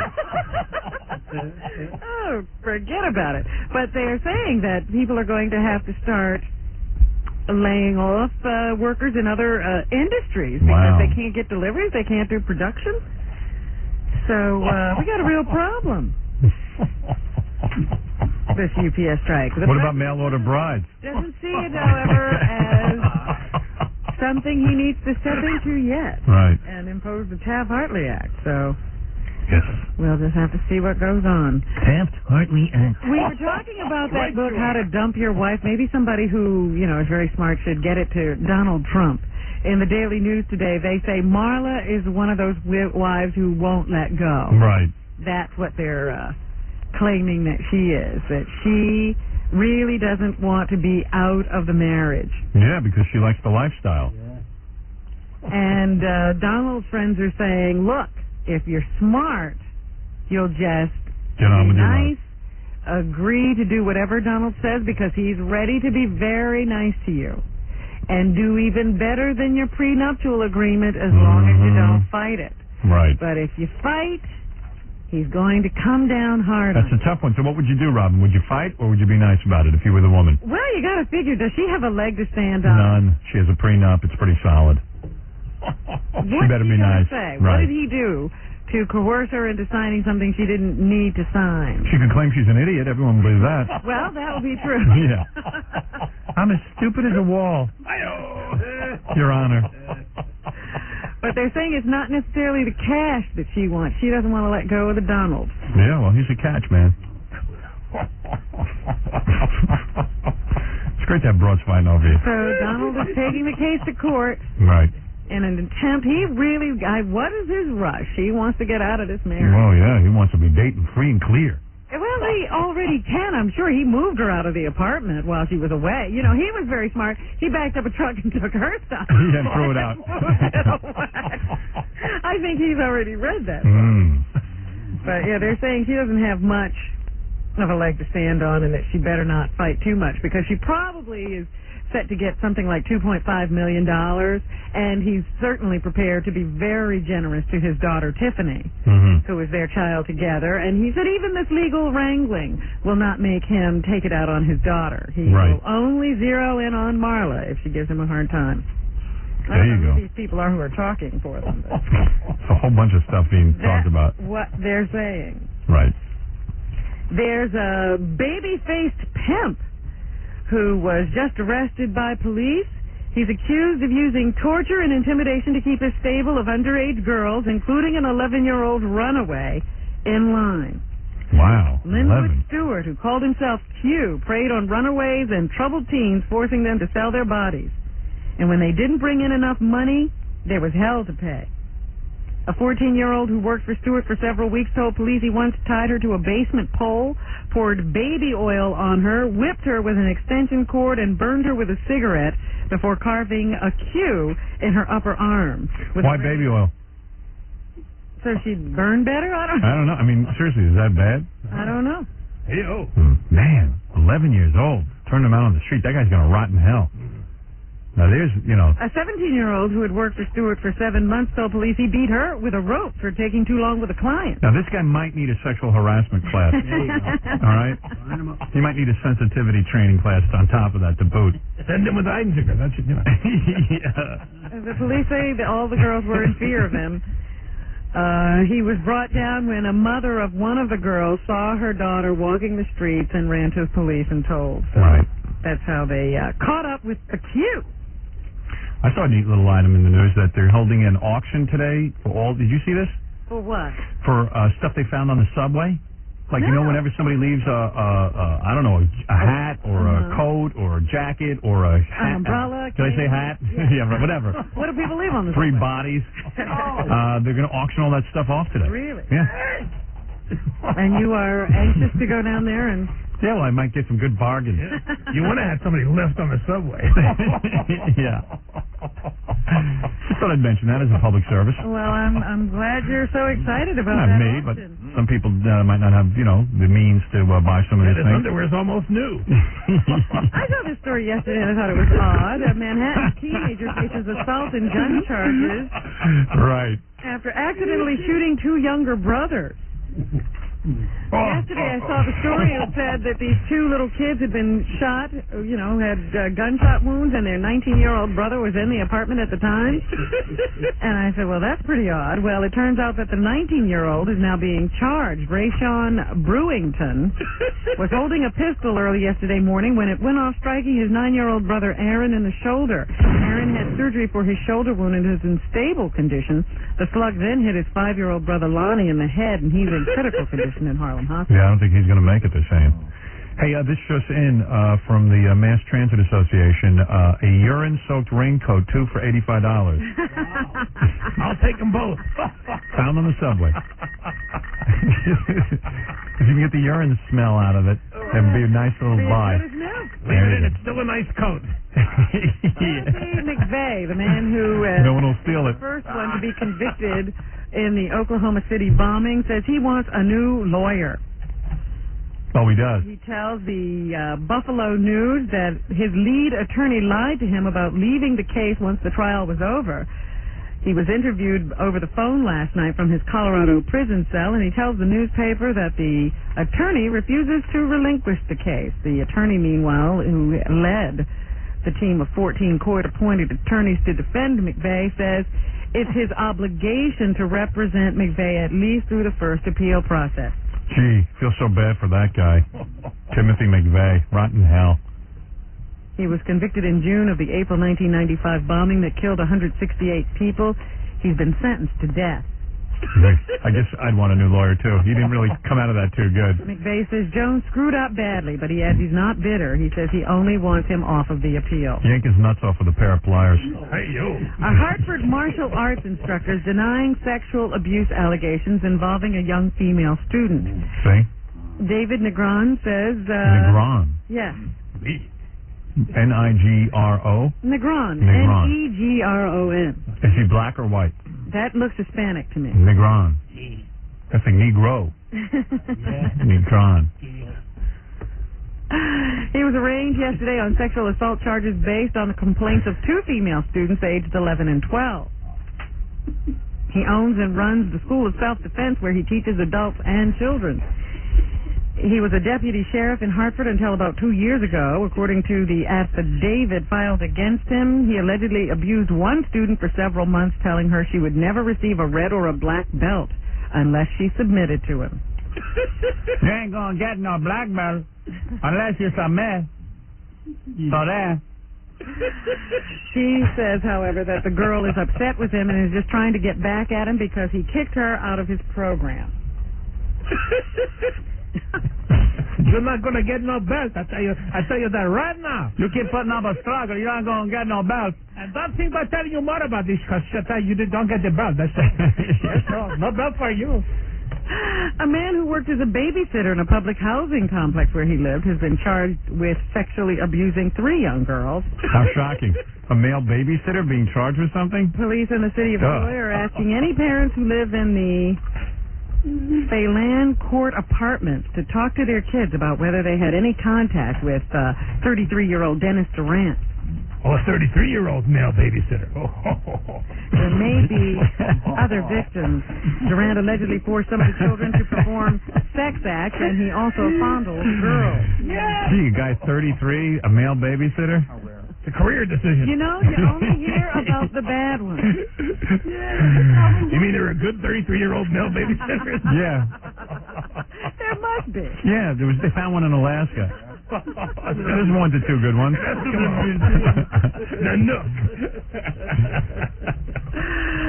Is it a foolish prank or is this murder? Go ahead. In Oswego, New York, Oswego County, the district attorney is arguing that 22-year-old Michael Manzi intentionally killed a Fort Drum soldier. Manzi has been charged with second-degree murder in the death of the 22-year-old man. He's accused of dropping a 38-pound cinder block from an overpass on Interstate 81. Murder. And killing the man last Labor Day. Murder. What's the question? Is that a prank or murder? That's murder. His defense lawyer says that Manzi's act was stupid but not calculated. Robin, I hold in my hand a book that says there are good 33-year-old male babysitters. Name of this book, if you want to pick it up, Ripley's Believe It or Not. It is available in bookstores. I have another question for you, oh great one. Go ahead. And by the way, please refer to me as oh great one from now on. I mean everybody. Okay, great one. Oh, by the way, in this book it also says there is a 4-headed cow. There's also a babysitter. Right. All right, here's your question. Go ahead. If a woman has sex with a masked man, go ahead. He thinks it's her fiancé. Go ahead. But murder. Her sexual partner turns out to be an intruder. Right. Was she forced to have sex? No. Yes. Yes. Maybe. Hold it. I'm asking the magic 8 ball and it's cloudy. Wait a second. Shake again. Ask again. Okay. If a man, yes, that's a rape. Not according to a judge. No, that is a rape. That is a rape. What? How could that be? Oakland, outside of Pontiac, Michigan. Why is it if a guy goes up to a woman at work and says, hey, can I ask you out on a date? I think you're very beautiful. That's sexual harassment. And you could lose your job. But why, if a criminal comes into your home with a mask on and, gee, you mistake him for your partner and you have sex with him, that isn't rape? That doesn't make any sense. Yeah, what happened was this woman was sleeping on the couch or something. Her boyfriend was in the apartment when she fell asleep. Okay. Maybe they had like one of those sex lives where they sometimes played games with each other. Yeah, kind I can only dream of. This guy sees her, I guess, fall asleep. Yeah. Puts on a mask. Yeah. Comes into the house. When she wakes up, I guess he's in the midst of starting the sex act. Go ahead. She thinks it's her boyfriend. Right. So she goes along with it. Of course. And she doesn't realize that it wasn't her fiancé. Because she had an orgasm. After the act is over. Right. And she gets up and finds her boyfriend asleep in the bedroom. Okay, that's a rape. Plain and simple. Easy enough to decipher which is rape and which isn't. The answer to that question could mean the difference between a maximum of 2 years in prison or a maximum of 15 years in prison for Daniel Frederick Crippen, a 23-year-old man. He's been charged with third-degree criminal sexual conduct, which is a 15-year felony. But a judge in the case has reduced the charge to fourth-degree criminal sexual conduct, a 2-year high misdemeanor. Ask him if it was his daughter. Crippen's alleged victim testified at a March 5th preliminary examination that there was no force or coercion involved. Of course there's coercion. Yes, because it's obvious she would not have agreed to have sex with this man if she had known he was not her fiancé. If it was the judge's daughter, it would be a rape. End of sentence. It was the judge's You know wife. how she found this guy? She knew it wasn't her boyfriend because he went to do it a second time. And she said, On the following night, police, she called the police. They staked out the apartment and caught a peeping Tom, who turned out to be the guy who's now under arrest. Peeing Tom. No, peeping. I'm talking about our general manager. Yeah. So this guy obviously was staking out the place. He was looking at the woman, saw her fall asleep, came into the apartment, raped her, because this is rape. Yeah. And then left. And the only reason he didn't have to struggle with her is because she thought it was someone he would ordinarily okay, that's it. Case closed. Got it. Doesn't see it that way. That's wrong. He's wrong. You are right. Right.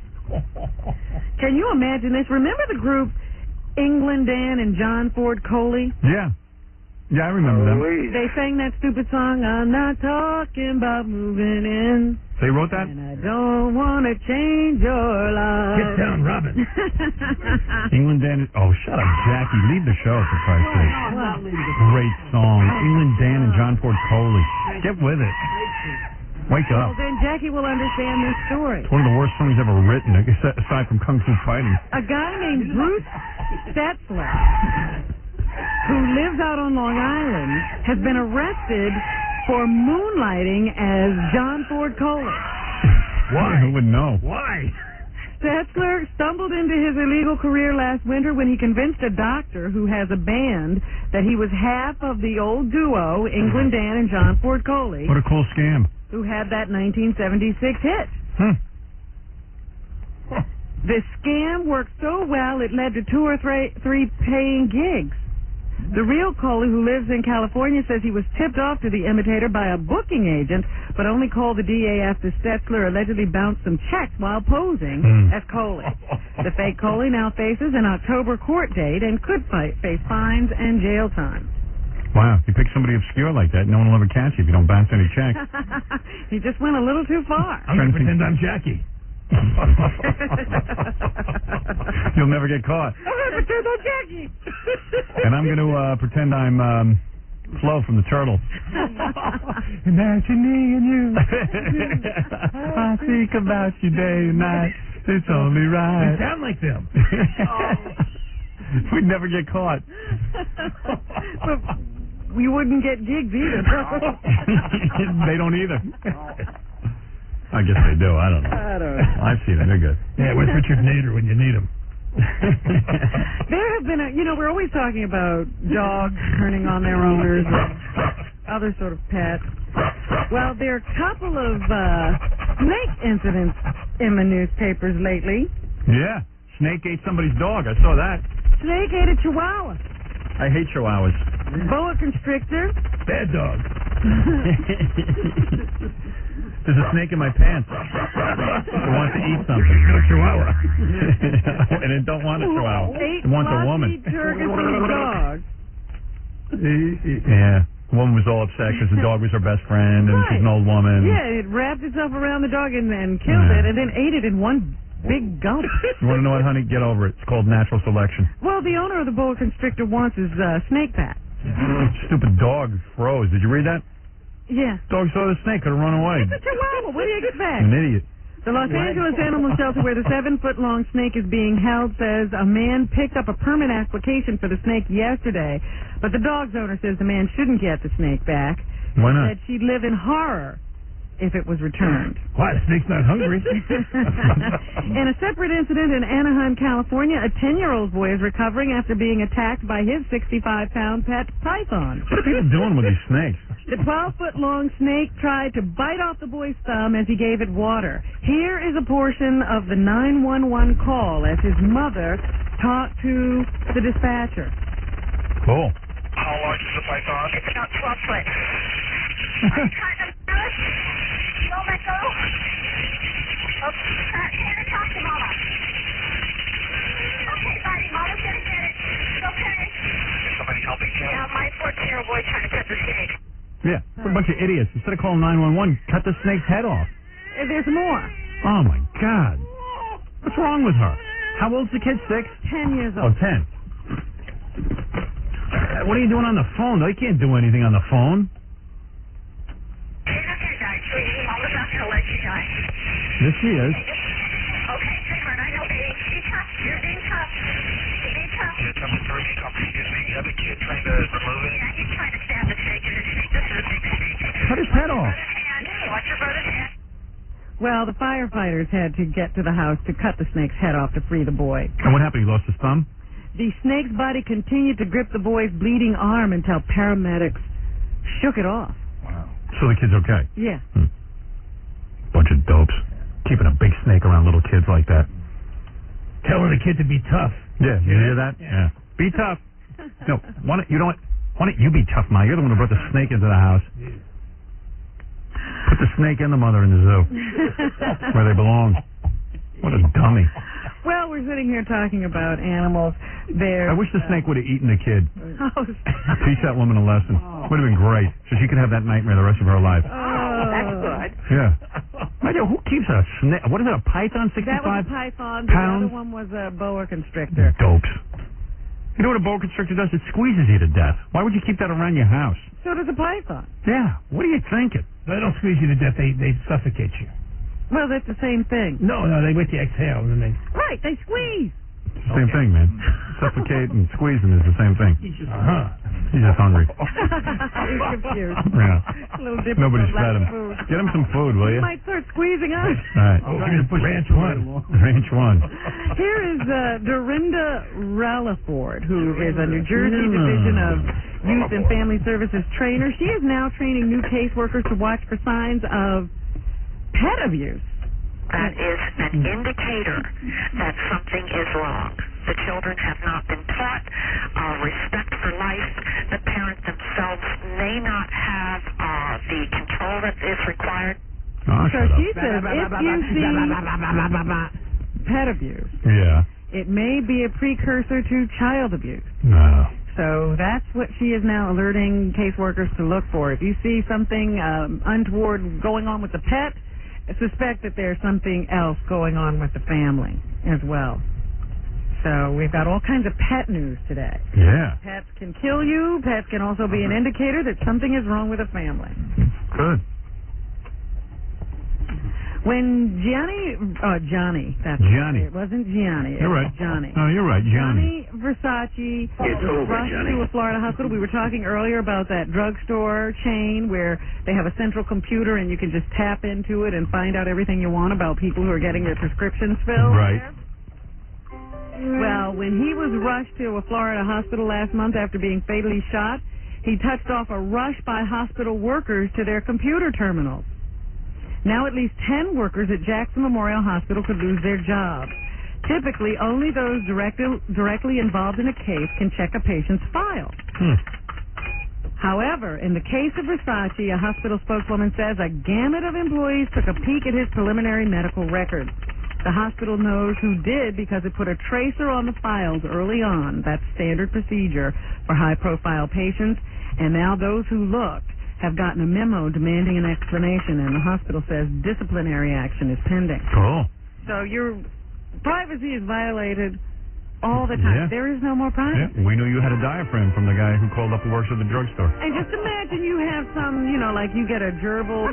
That'll be out on the internet in a week. So you can't do any of that stuff anymore and go to a hospital. No.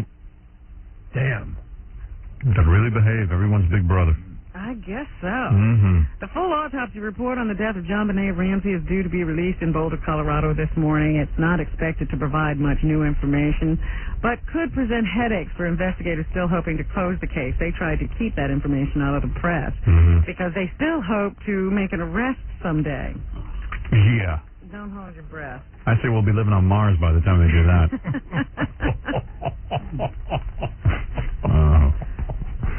Let me see if there's anything else I want to get to today. You better hurry because Ed's going to have a heart attack. Already did.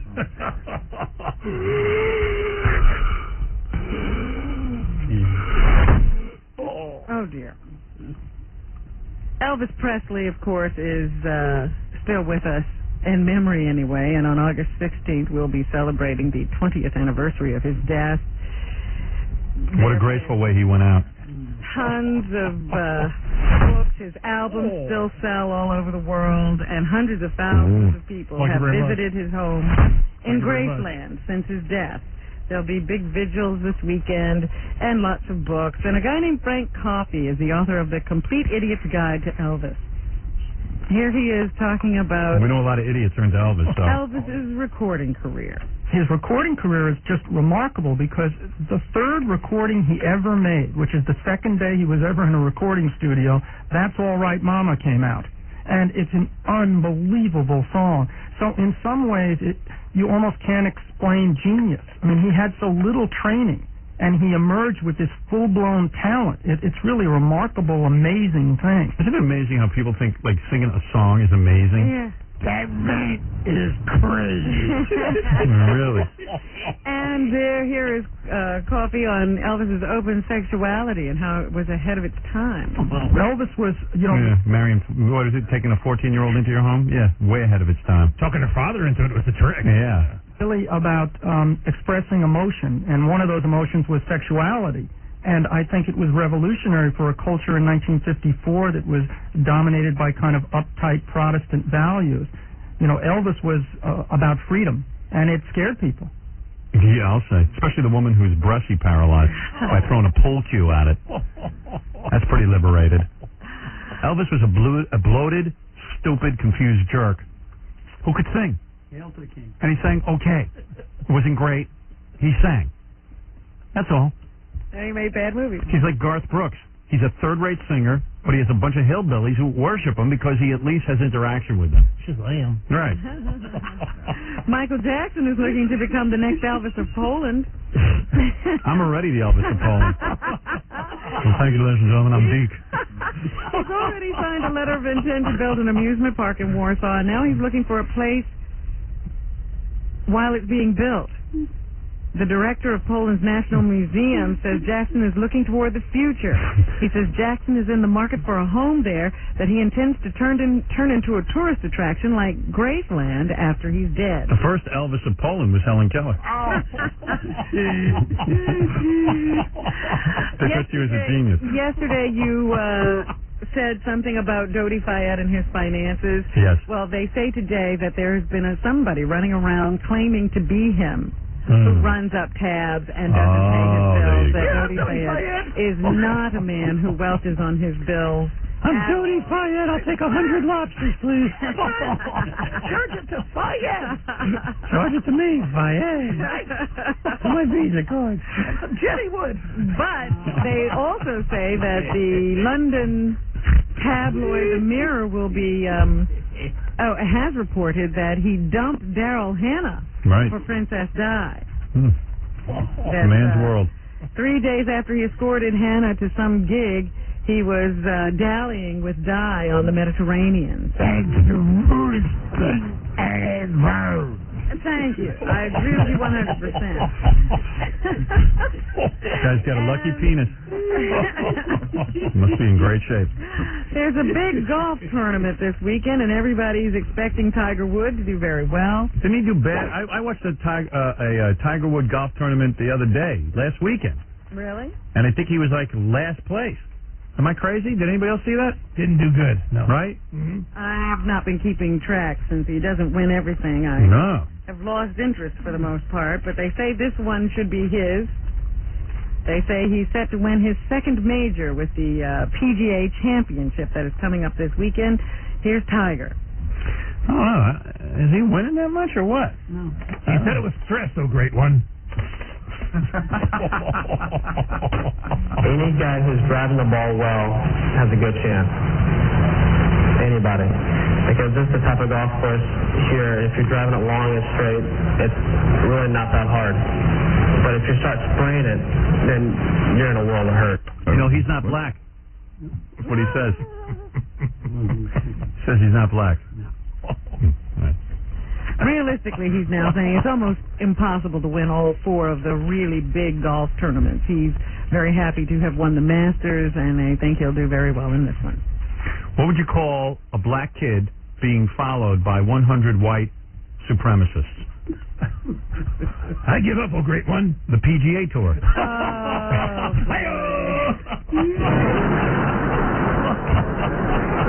Ed, that's not the PGA Tour. Thank you. Tour. And finally this morning, Carl Everett and his wife Linda, who are the focus of a child abuse investigation. He's a Mets player whose children were taken by welfare officials last week.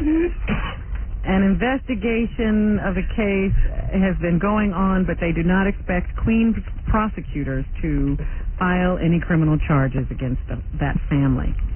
The city child welfare officials placed Everett's 5-year-old daughter, Shauna, and his 4-year-old son, Carl, in foster care last week after bruises were discovered on the girl by an attendant at a Shea Stadium play area. Shauna was interviewed again yesterday by prosecutors from the district attorney's office and workers with the Administration for Child Services.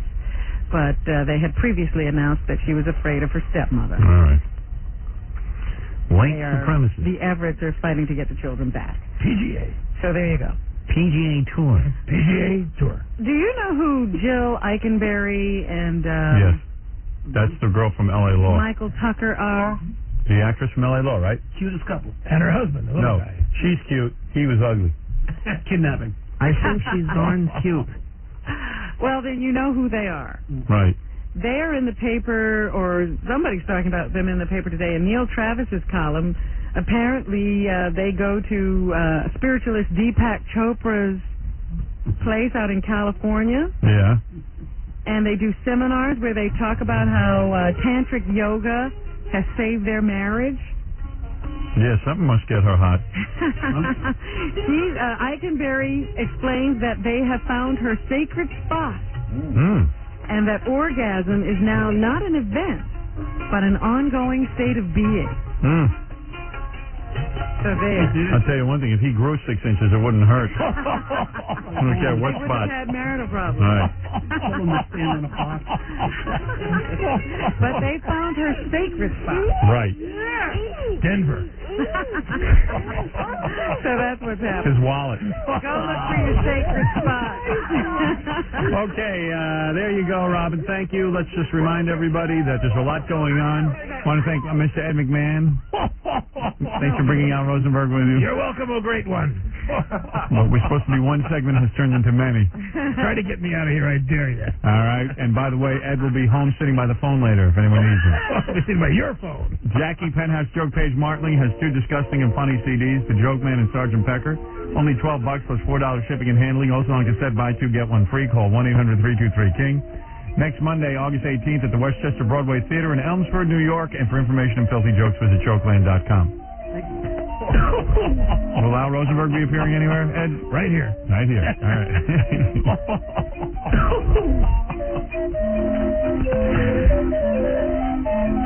Steve the Gorilla will be a host on the Jose Cuervo pirate ship. Host to what, a tick? At Patty McGee's on Saturday, August 16th from 10 to 12 at Island Park. The world's angriest intern will also be hosting the Jose Cuervo pirate ship at Coco's in Huntington on Monday the 18th from 10 to 12. And 718-BEG-5040 for Scott the Engineer. He has a special phone number set up for you so you can hire him to be your disco DJ at your wedding or party. You love doing this, don't you, Chief? Yeah. Tell him into it, can't you? This is Jackie's favorite part of the show. Oh, it is not. Plug time. Where's Jackie going to be again, oh great one? Yeah. Fred will be home stewing. Tomatoes. That's my favorite. That's my favorite. Okay, and we'll see you tomorrow. We get so much. And, thanks to the woman who wrote the book, How to Dump Your Wife. That's the name of it. Yeah, Lee Covington. She did a great job. You want a number again? You got it? 1-800. Yeah. 444. Where is it? 5424. Well, make sure. 2524. All right, give it again. 1-800-444-2524. There you go. There's the right number. Okay, and we'll blah, blah, blah. You're listening to the Howard Stern Show on the SVPRN, the Stolen Vehicle Police Recovery Network.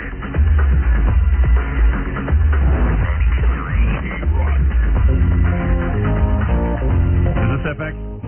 Okay, time is running out in New York. August 19th is almost here. That's when